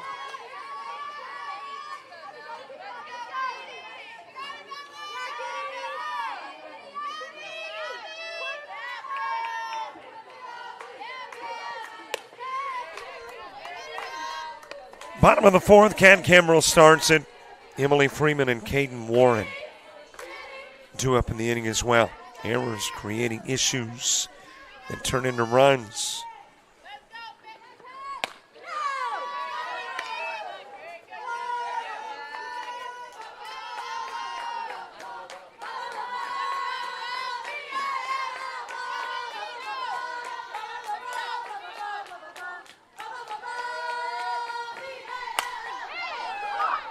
And is sent to left field and over to make the catch. Goes Quinn McIntyre. Kimball will fly out.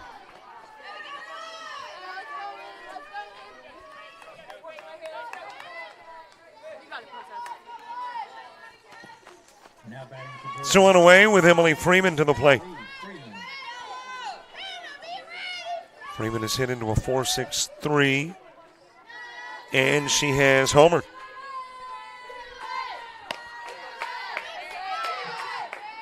Isabella Ibarra after an inning and 2/3 of Kaylee Sanders.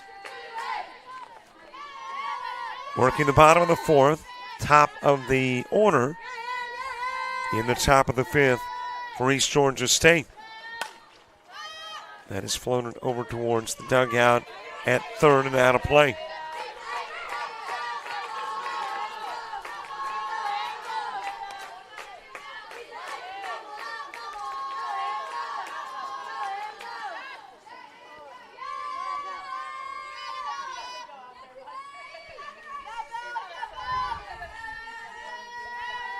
One offering.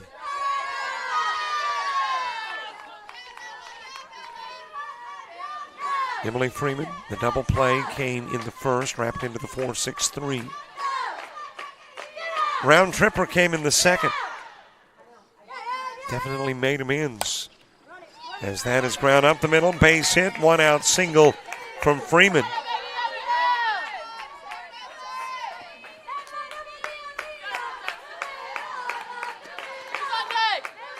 And the 10th hit of the ball game for Georgia Highlands.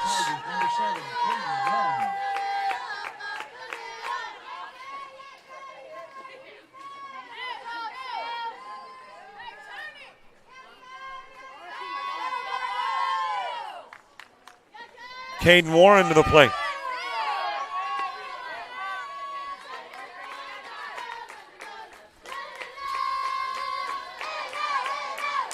Warren has doubled and singled 2 for 2 in the game with a run scored. Abby Yates moving to the on-deck circle. On the inside part of the plate to Warren.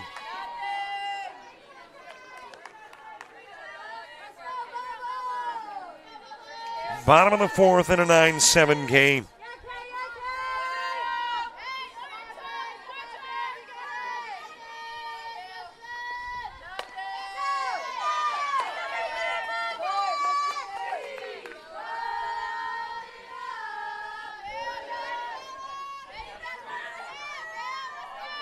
Two balls, 1 strike. Hall, Clark, and Aikson in the 5th inning for East Georgia.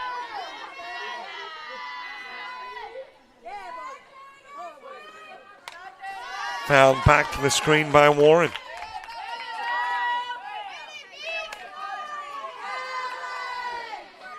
A .356 hitting Georgia Highlands team.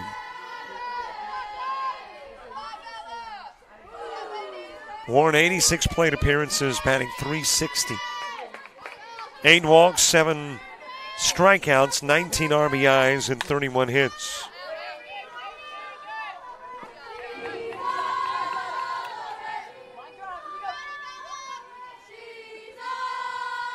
.351 runs in 50 games this year for Georgia Highlands.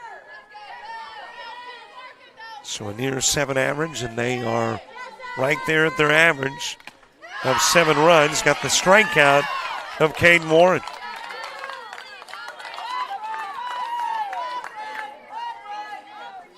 And there's 2 away for Abby Yates. Now batting for the Chargers, number 11, Abby Yates.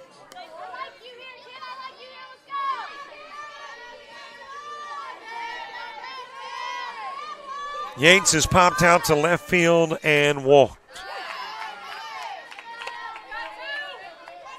Macy Andrews to the on-deck circle. 1, 2, and 3 in the Bobcat order when you get to the 5th.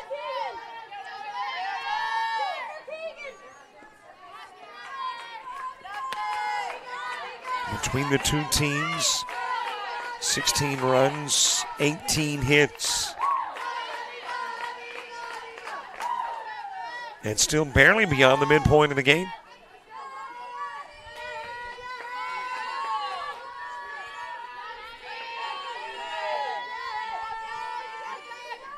One offering that is floated in the direction of right field. A long haul and not able to get there and hops out of the mid of Hannah Howard.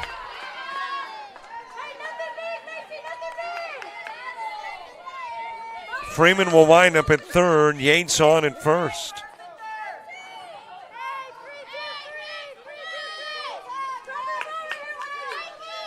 And a couple of base runners on for Macy Andrews.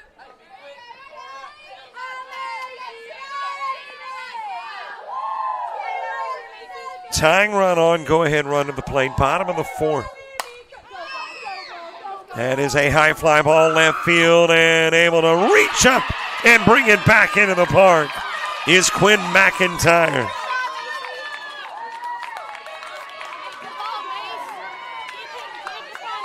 Macy Andrews denied a home run by Quinn McIntyre.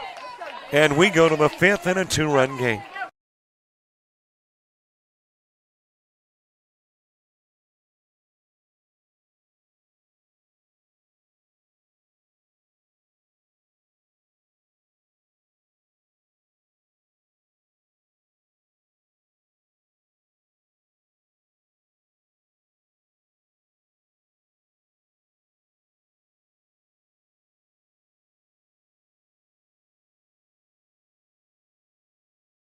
Of Alabama Online, where legends log in. A tradition of excellence. Choose from over 100 affordable degree and certificate programs that fit your budget and schedule. Earn the same degree as you would on campus, with the same affordable tuition rate for every state. UA Online. Advance your career and change your life. Get started today at online.ua.edu.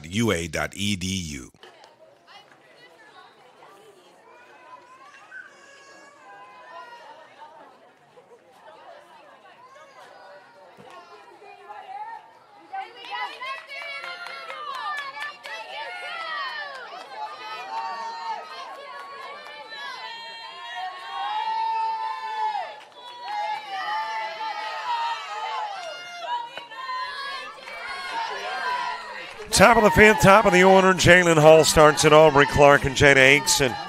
2 up in the inning, 2.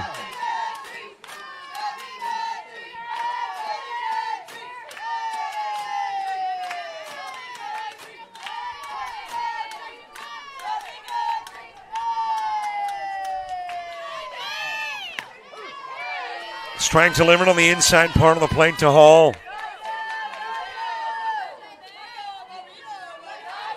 Hall with a double in the first, scored a run, singled in the second, scored a run, and drove in one. Flew out to the pitcher in the third.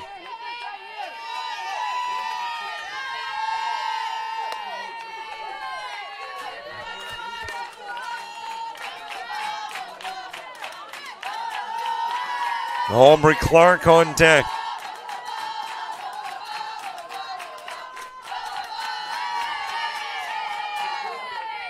Two-one count, back into the circle goes Mounts. Here's the offering. It is floated back behind the bag at second. And there for the catch is Macy Andrews.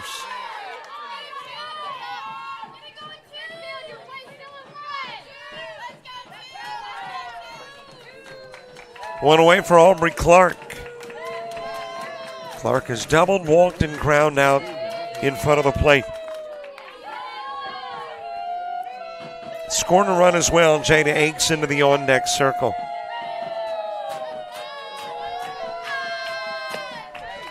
Upstairs with the offering to Clark.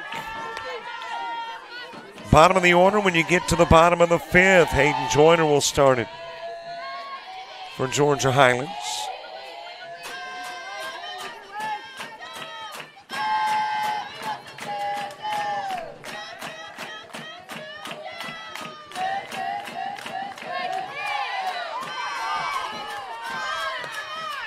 In low with the pitch and the count even one each. Both teams with a reliever in the circle. Isabara came into the ball game after an inning and 2/3 from Sanders, and Mounds came in after an inning and a third for Hayden Joyner.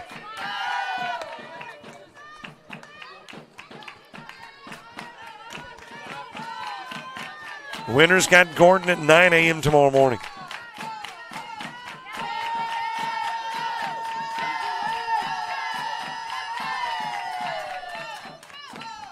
Low in the 2-1, 3 balls, 1 strike. Also tomorrow, softball in Alabama, the ACCC Division II tournament into its second day. And the top seeds there have advanced today as winners. Bishop State and Central Alabama.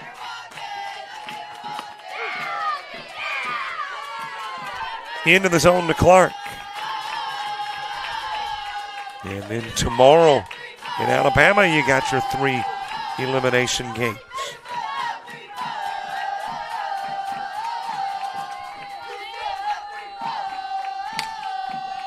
Popped up this direction, up on the rooftop.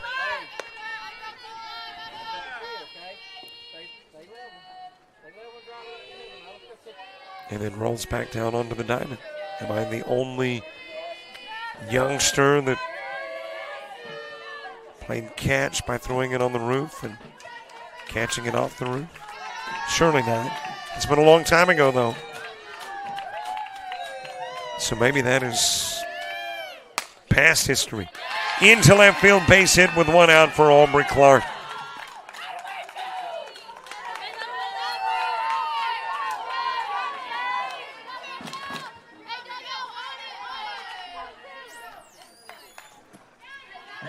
One out base hit, runner on. Jada Akes into the plate. Couple of singles and a ground out to third. She has an RBI and is scored a run too.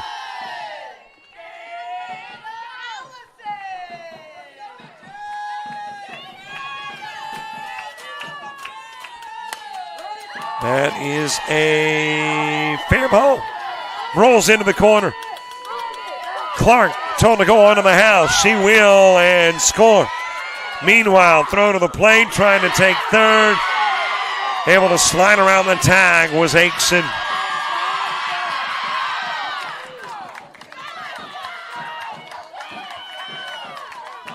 So an Akeson double that drives in Clark. And in third with a throw to the plate.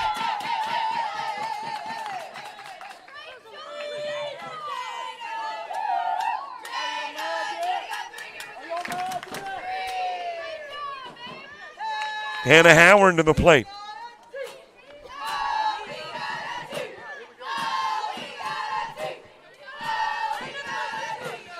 East Georgia with a 3-run lead.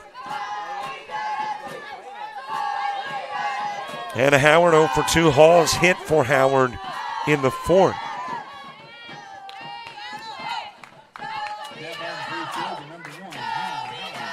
Actually, check that. Halls hit for Mills. And Halls is on deck. Howard coming to the plate here in the 5th with a runner on. What a nice stop at second. Hopping up, going to first with the throw is Yates, but in to score is Akeson. Howard picking up the RBI on the 4-3.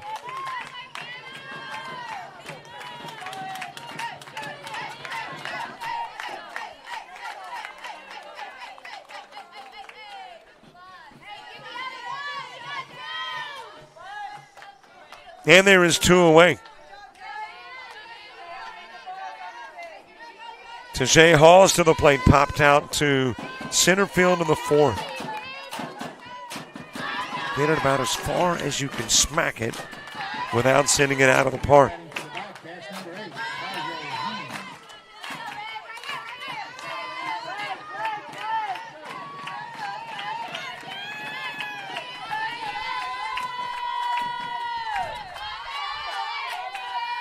Two runs plating in the fifth. High with the offering to Halls.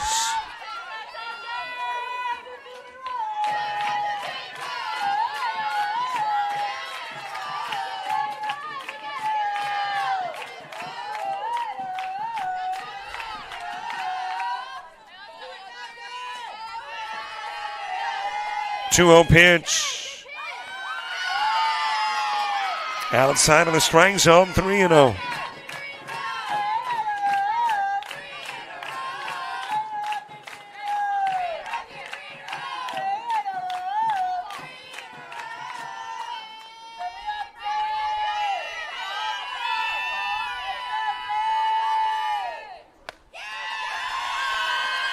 Four pitch walk down to first. We'll go Halls.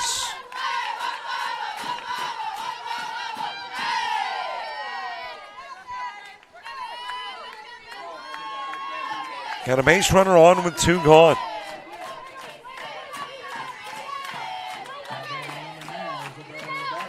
Isabella Ibarra to the plate. Ibarra with a walk in the fourth.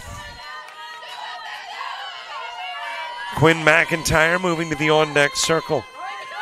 That is rolled up the middle, picked up at second by Yates, goes to first. We'll get the out of Ibarra on the 4-3. The runner stranded, but two more are in. And the Bobcats grow their lead to 4.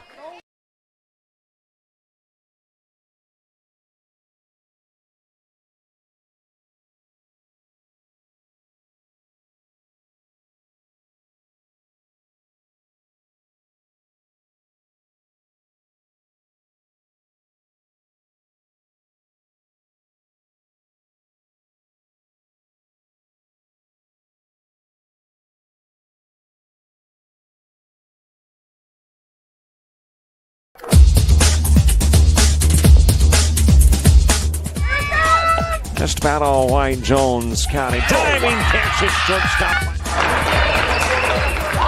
Gross.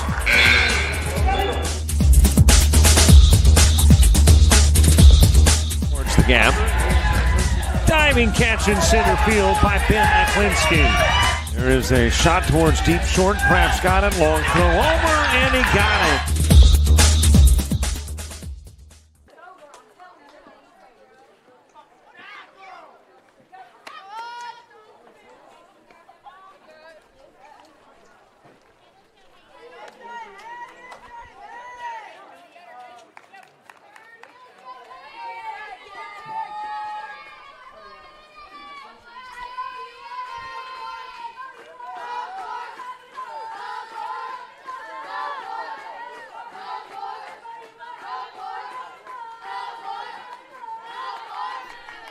We get the bottom of the fifth underway. Bottom of the order. Hayden Joyner will start it off. Top of the order to follow. Lifted out of play by Joyner. Imataro and Haley Love. 2 up in the inning, 2.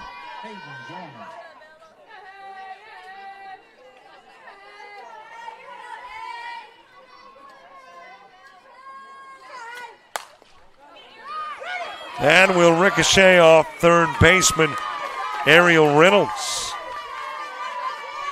And an E5 has got a runner on.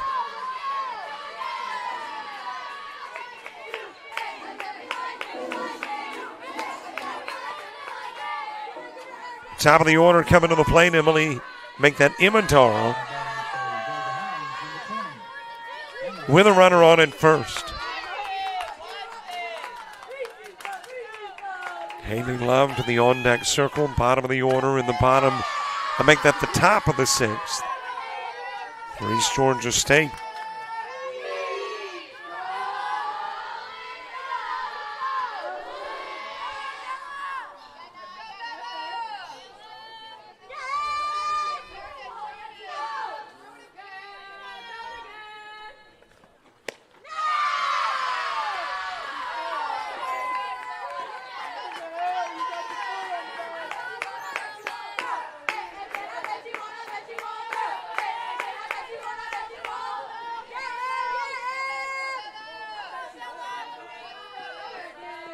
Darrow with a single and 2 walks. Singled in the first, walked in the second and third. Back to the plate in the 5th with a 3-0 count and a runner on in the bottom of the 5th. In a ball game that has just hit the 2-hour mark. Walk given to Darrow.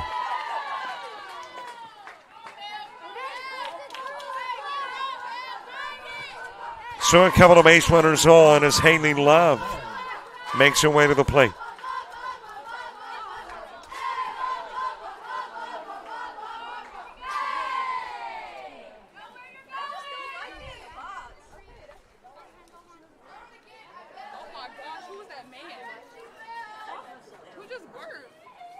Haley Love with a single in the first and second, a fly out to center field in the third. 2 for 3 in the game. 1 run scored. Well, and check that. Abby Hall actually accounted for the single in the first. And then Love came in as an injury replacement for Hall. So Love is actually 1 for 2 in the run scored. 5 in a row missing from Ibarra.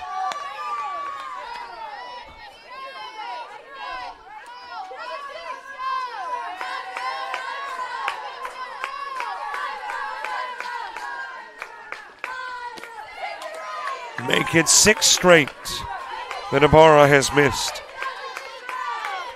2-0 on Love. Amani Green to the on-deck circle.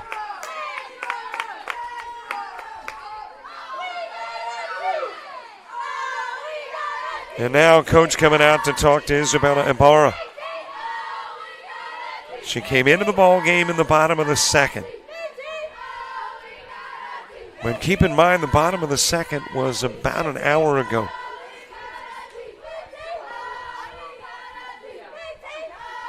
And here we are in the bottom of the 5th. Originally on a pace that could give me my all-time longest 7-inning softball game, but I'm thinking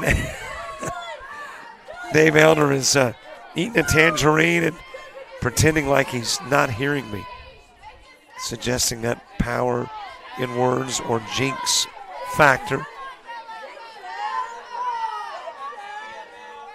But we've kind of gotten a little behind on that pace.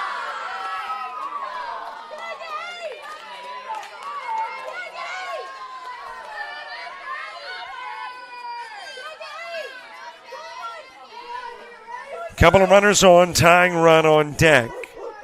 Bottom of the 5th.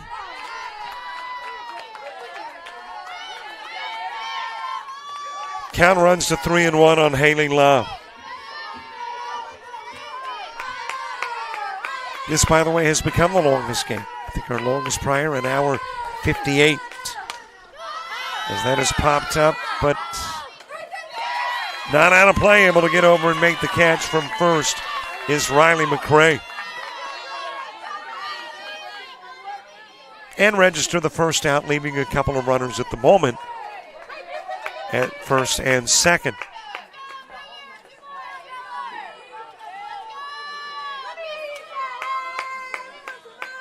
Amani Green to the plate.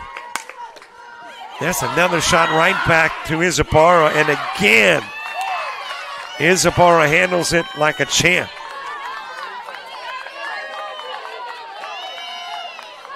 1-3 put out of Green. Now batting for the Chargers, number 8, Kat Kimball. Boy, Ibarra has just been dynamite in that circle during Amani Green at bats.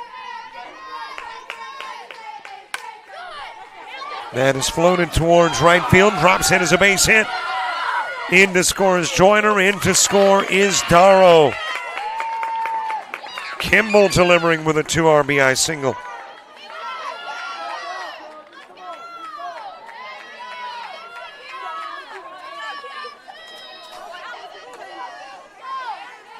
And we are back to a 2-run game.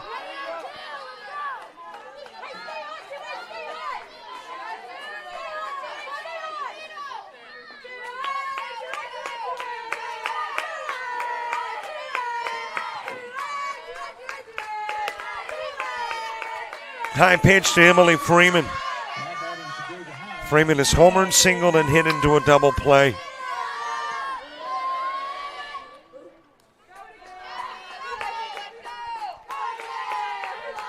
Lights on here at Strong Rock. First time we've seen the lights this week. Ground to Ibarra. She'll whip it over to first. Out goes Freeman on the 1-3. 2 runs plate, though, as we head to the 6th.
Now pitching for Georgia Highlands, number 13, Grace Kendrick.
Top of the 6th gets underway. Quinn McIntyre starts it. Ariel Reynolds and Paisley Wallace. And the new pitcher is Grace Kendrick. 72 2/3 innings during the regular season. Started 11 games, made 21 appearances. Went 4-0 with a save. And that will drop into right field for a leadoff single for McIntyre. Runner on for the Bobcats. Rest of the Kendrick numbers: 20 walks, 30 strikeouts, 2 home runs allowed, hit 3.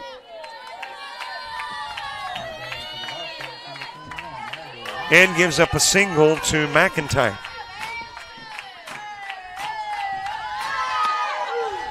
On the outside part of the plate to Reynolds.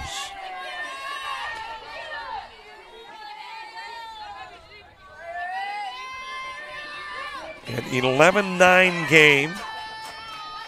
Chargers take a couple of runs off that lead in the bottom of the 5th and send us to the top of the 6th. 2 hours and 10 minutes in.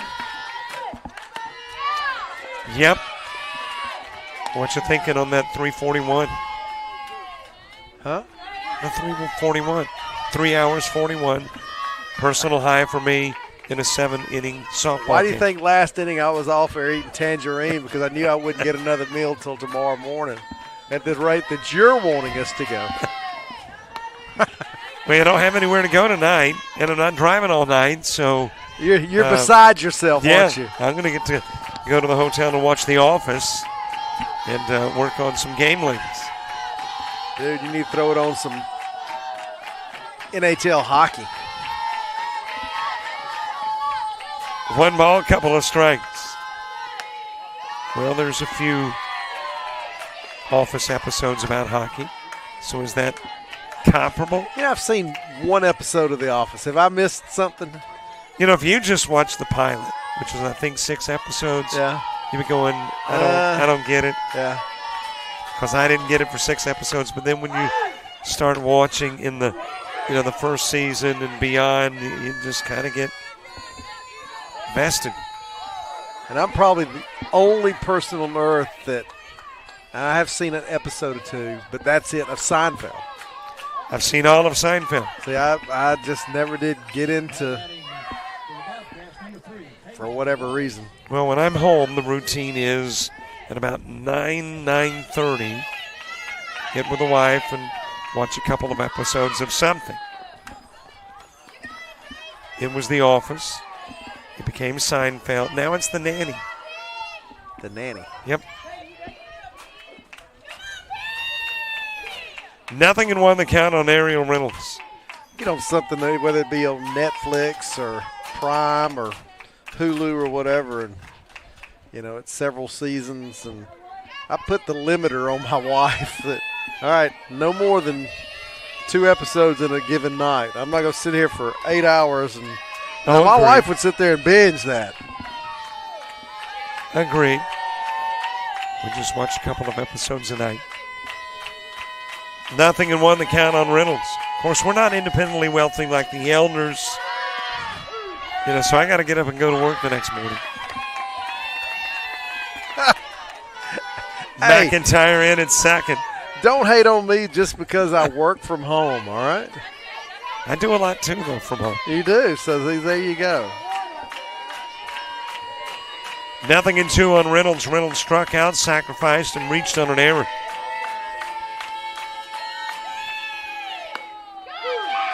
Boy, when I was an AD at a college and doing what I'm doing now part-time in addition to that, and then I started working at home doing the commissioner duties full-time, boy, the wife just hated that because, she's getting up and driving to work to Gainesville, 30 minutes, and I'm, it's 7:45, and I'm still in bed, and she's out the door. I just did not go over well for a while. Speaking of not going over well, I think a warning was just issued to, that was Paisley Wallace, who struck out. Probably said a word.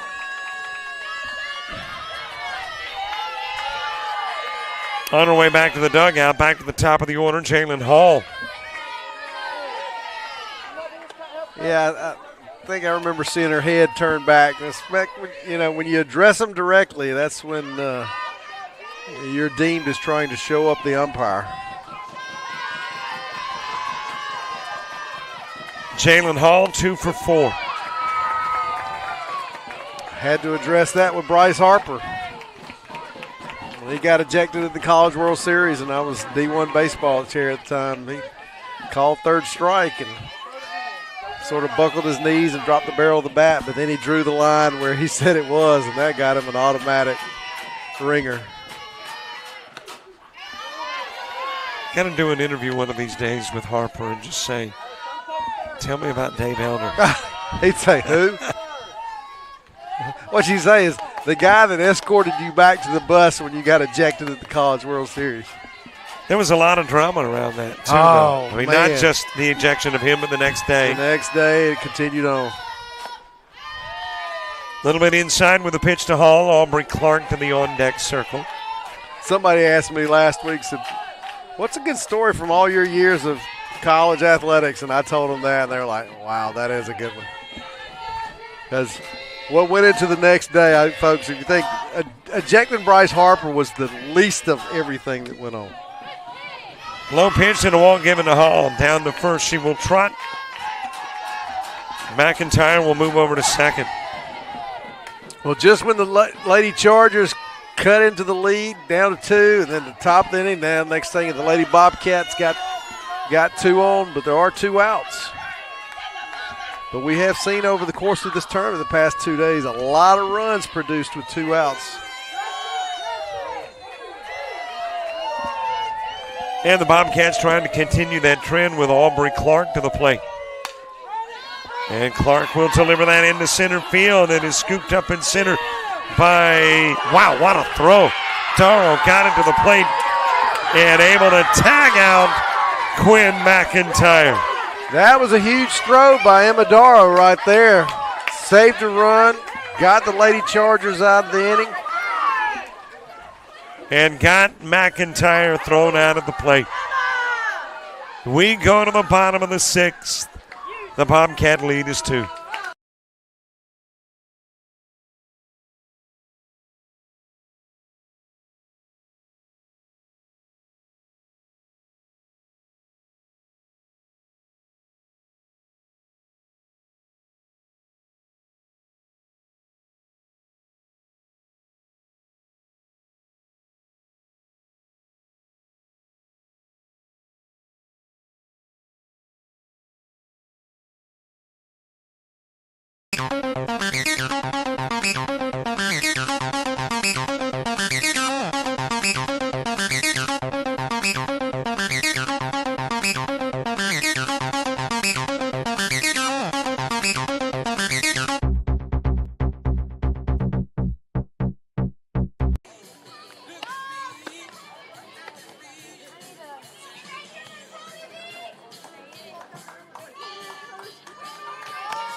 Leading off the bottom of the 6th inning for Georgia Highlands, number 7, Caden Warren.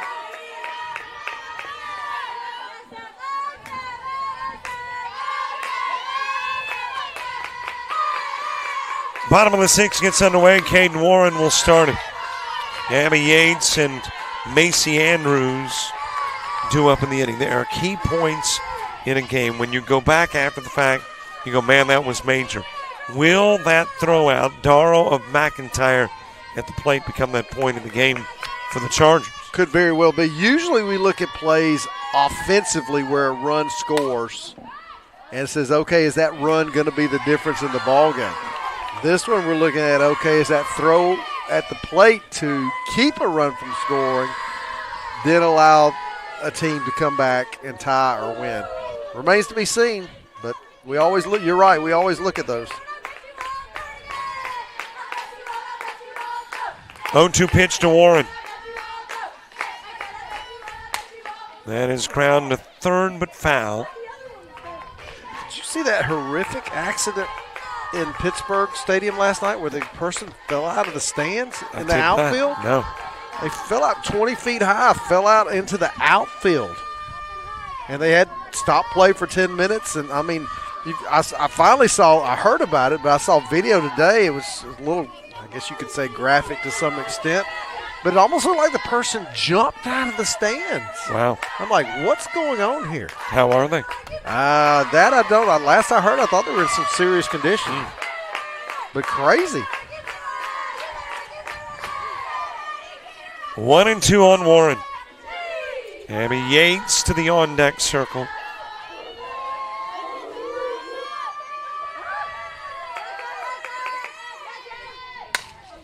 And a shot fouled towards left.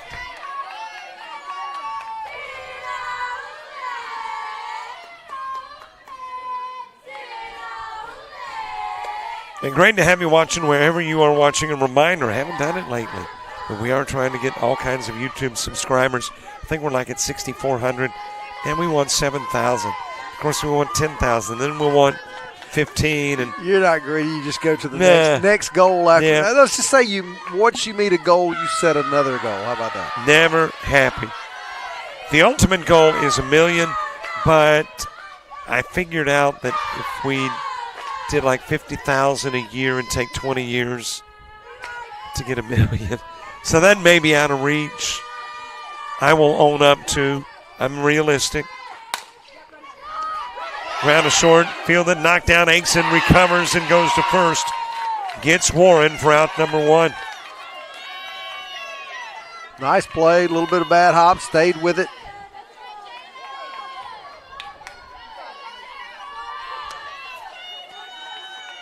Abby Yates next. Now batting for the Chargers. Macy Andrews on deck.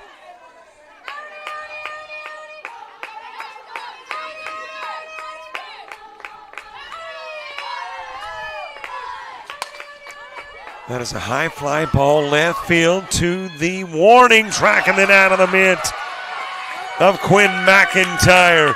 She was thinking that it was over the fence trying to bring it back in, but I think that one stayed in the park. It did. It would have stayed in the park, and I think she just got a little skittish that she was going to take the hit of the fence. And that's where your center fielder coming over has got to communicate with the left fielder. Hey, you hit the track. Now, here's as an outfielder, you got to feel the difference of when you're on the grass or when you come to the track. But you also need the help of your fellow outfielder to let you know, hey, 5 feet, you're almost there. So, didn't hear anything out there with that. That communication is a key.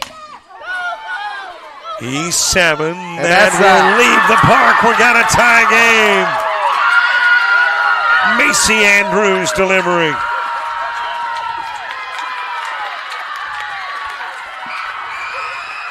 Well, now let's look back. Before that home run there, you have an out and 2 outs. If you do give up a home run, then it's an 11-10 ball game. But instead, it's an 11-11 game with 1 away. It looks like they brought out, did you see it, the home run pony. I did not see the home run pony. That's what I called it, the home run, because they had one of the ponies on a stick. Got to give them an A for originality on that one. 11 each. Hayden Joyner to the plate. Joyner has reached on an error twice and singled. 1 for 3 in the game.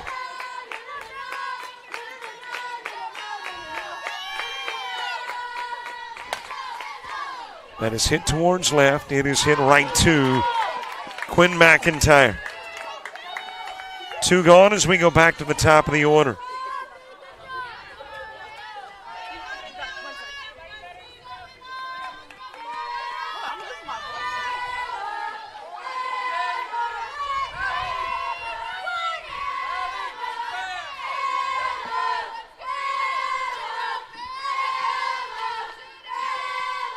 Two outs.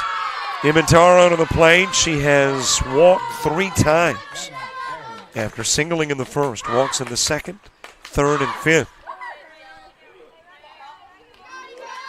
Back to the plate here in the 6th. That is a high fly ball, center field, and there against the wall. Paisley Wallace will bring it in for out number 3. That's a good catch by Paisley Wallace. She knew where she was on that one. But a 2-run shot from Andrews has knotted it up. We go to the 7th, tied at 11.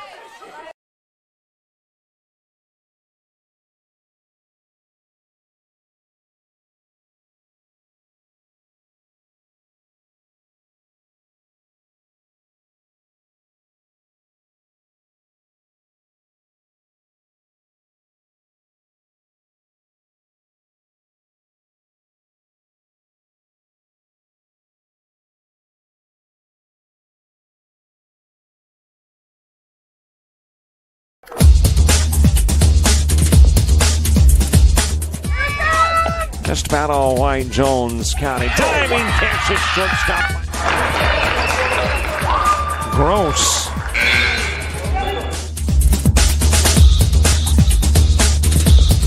Towards the gap. Diving catch in center field by Ben Aklinski. There is a shot towards deep short. Kraft's got it. Long throw over, and he got it.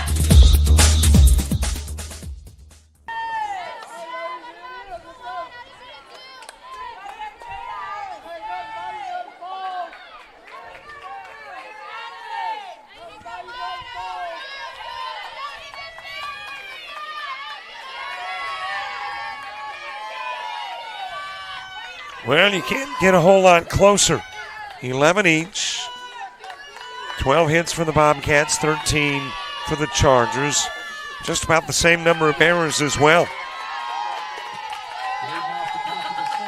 And even on the LOBs, 7 for the Bobcats, 9 for the Chargers. A lot of offense this game. 25 hits, 22 runs.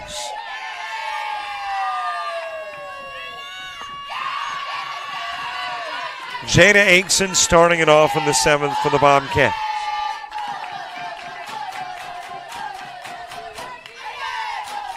I mean, it's almost like extra innings from the perspective of if you are the Chargers, you're wanting to see what you got to do in the bottom part to win it. If you're the Bobcats, you're trying to give the Chargers something to shoot at. How about the third choice? I'd like to just get the runs and win. If I'm down there playing, that's what I want. I'm not going to rely on somebody else. I want to take care of business myself. And trying to start that taking care of business is Aikson.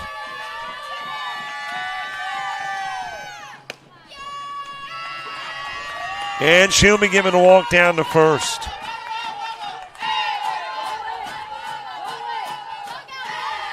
Potential go-ahead run on.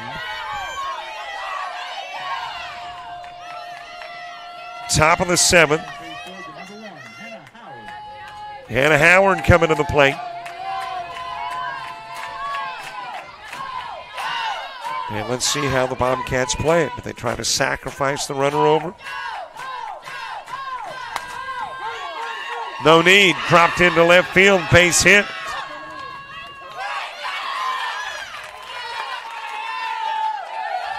Couple of runners on for Tajay Hawes.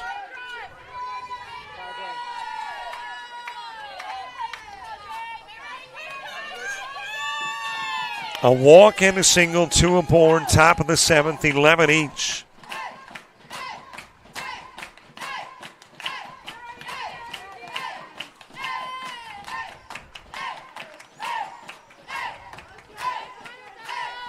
Isabella Ibarra moving to the on-deck circle. Grace Kendrick came into the ball game in the 6th. Struck out 2, gave up 2 hits. Now in the 7th with a walk and a single.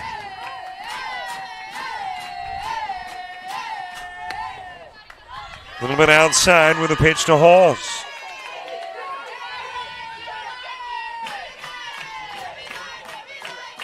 Bottom of the 7th, it'll be Love, Green, and Kimball.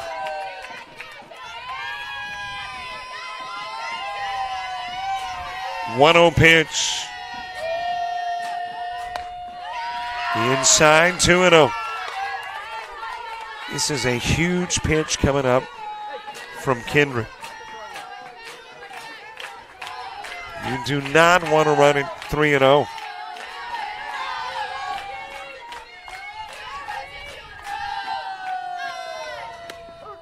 Into the zone, and the count goes to 2-1.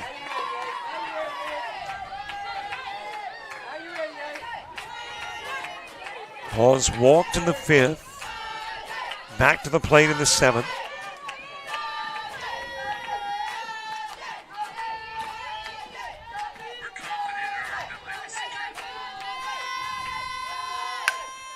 Foul back to the screen, and the count evens up at 2.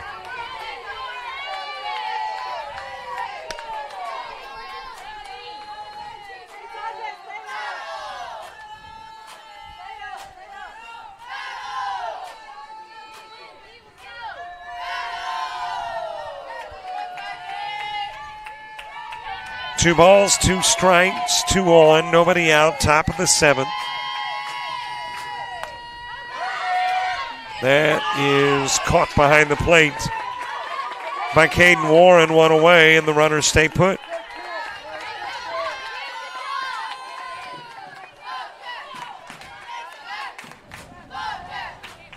One out for Isabella Ibarra.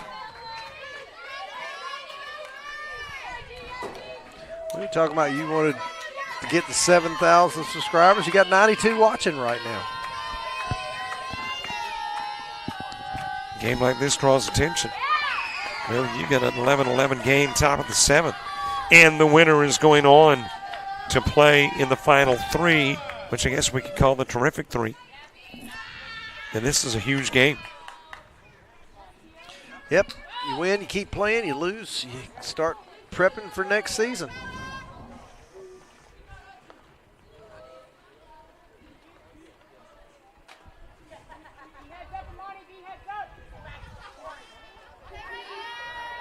Okay, tell me what the umpire just did. Send one coach back. I don't know what transpired with that. 1 out, 2 on. Isabella Ibarra came into the ball game in the 4th, walked, and ground into a 4-3.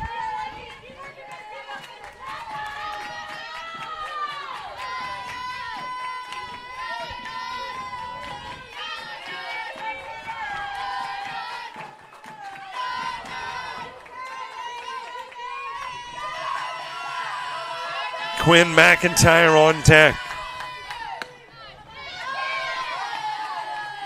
1 ball, couple of strikes.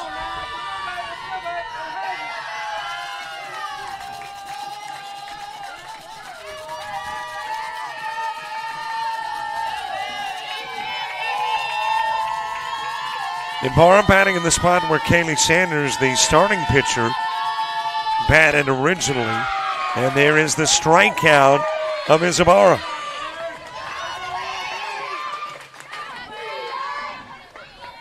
Big strikeout there for out number 2. So it takes a little pressure off, but if you're the Chargers, you can't let up right now. You need to get out of this inning without allowing a run. And if you're the Bobcats, you got an opportunity to take the lead with a runner in second. Exactly. And they're asking Quinn McIntyre to deliver. Hit to Green, goes to first, gets the out, and despite the walk and the single, Bobcats scoreless in the top of the 7th.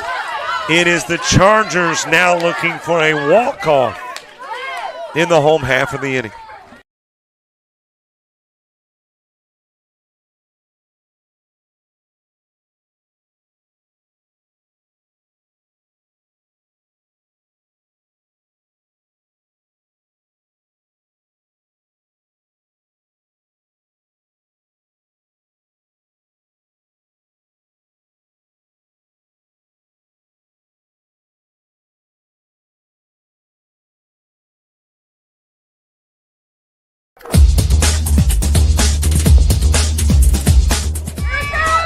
Just about all Wayne Jones County. Diving catch at shortstop. Gross.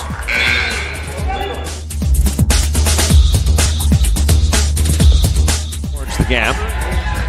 Diving catch in center field by Ben Aklinski. There is a shot towards deep short. Perhaps got it. Long throw over, and he got it.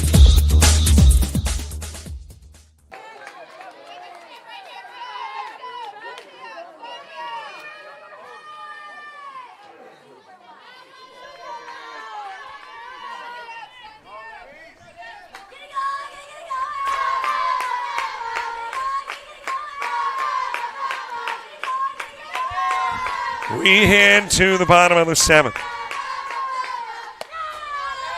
A little high with the offering to Haley Love.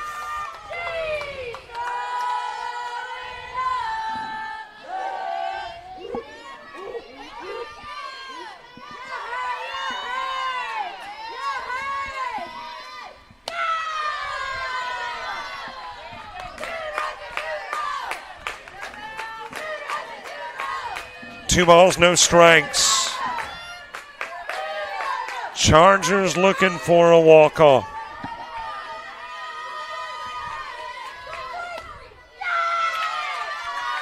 That will miss 2, 3-0.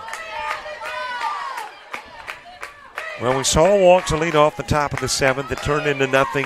Jada Aikson wound up getting stranded at second. Let's see what we get with Haley Love, who is going to be sitting on a 3-0. I'd be shocked if she swings and she walks. 4 straight pitches. Potential winning run on. With who's at the plate? Amani Green. You know, now I've been bragging on her ever since. I'm just saying. Yep, ever since I bragged on her, she's struggled a little bit. With a strikeout and a couple of lineouts to the pitcher. Well, right now, you've thrown 5 straight balls. You almost got to take till you get a strike. 1-0 pitch to Green.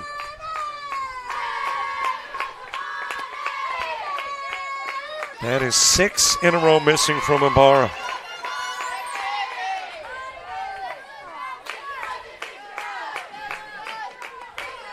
I don't know that a walk of Green is a better strategy. No, you should put the winning run at second base. But you had that in the top part of the inning. But agreed, you got it into scoring position. Inside 3-0. Wow. So there, if East Georgia says he's squeezing the plate right now.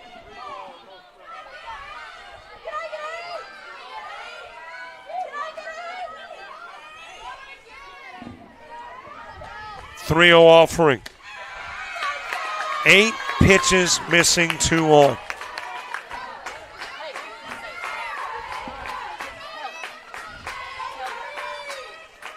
Winning run goes into scoring position. Kat Kimbrell coming to the plate. She is driven in 4. 2 on a double, 2 on a single. 2 for 4 in the ball game. Well, offensively right now, if you're the Lady Chargers, if you're on base runners, you can't get doubled off on this. You've got to make sure if there's a bunt, something like that, the ball is on the ground. You just can't take yourself out of this potential game-winning situation right here. On the inside part of the plate to Kat Kimbrell. Kimbrell popped out to first in the first, doubled in 2 in the second, popped out to left in the 4th, drove in 2 with a single in the 5th. Primes that in the direction of right field. That's going to drop in. It'll be scooped. Throw by Howard, and it's strong enough to convince the Chargers to play it safe.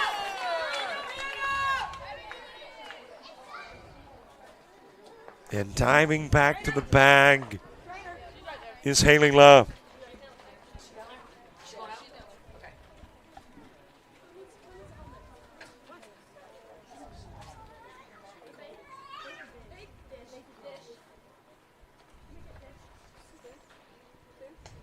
And Haley Love going, yeah, the shoulder hurts. Heck, I may have dislocated it, but I'm the winning run. So she's going to stay in the ball game.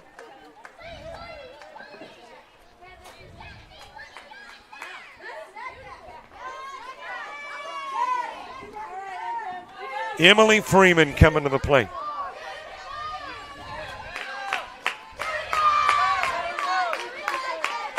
I actually like the strategy of the coach. I mean, going, you know what, there's nobody going, why send her? Tanner's young, you know, a seasoned coach would probably take that chance, but Tanner's like, no, let's not. Especially when Howard got to it so quickly. Yeah, she did get to it very quickly.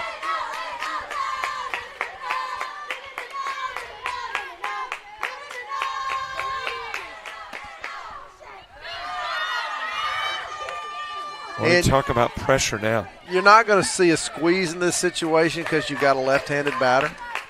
I don't even think you see a safety squeeze at this point. When you're the Bobcats and you're Ibarra, and you've got the season, the tournament, everything on the line. There it is right there. Into left field, the ball game's over. It is won by Georgia Highlands. They will advance to play tomorrow, taking on Gordon. Dave, we might as well do it again tomorrow.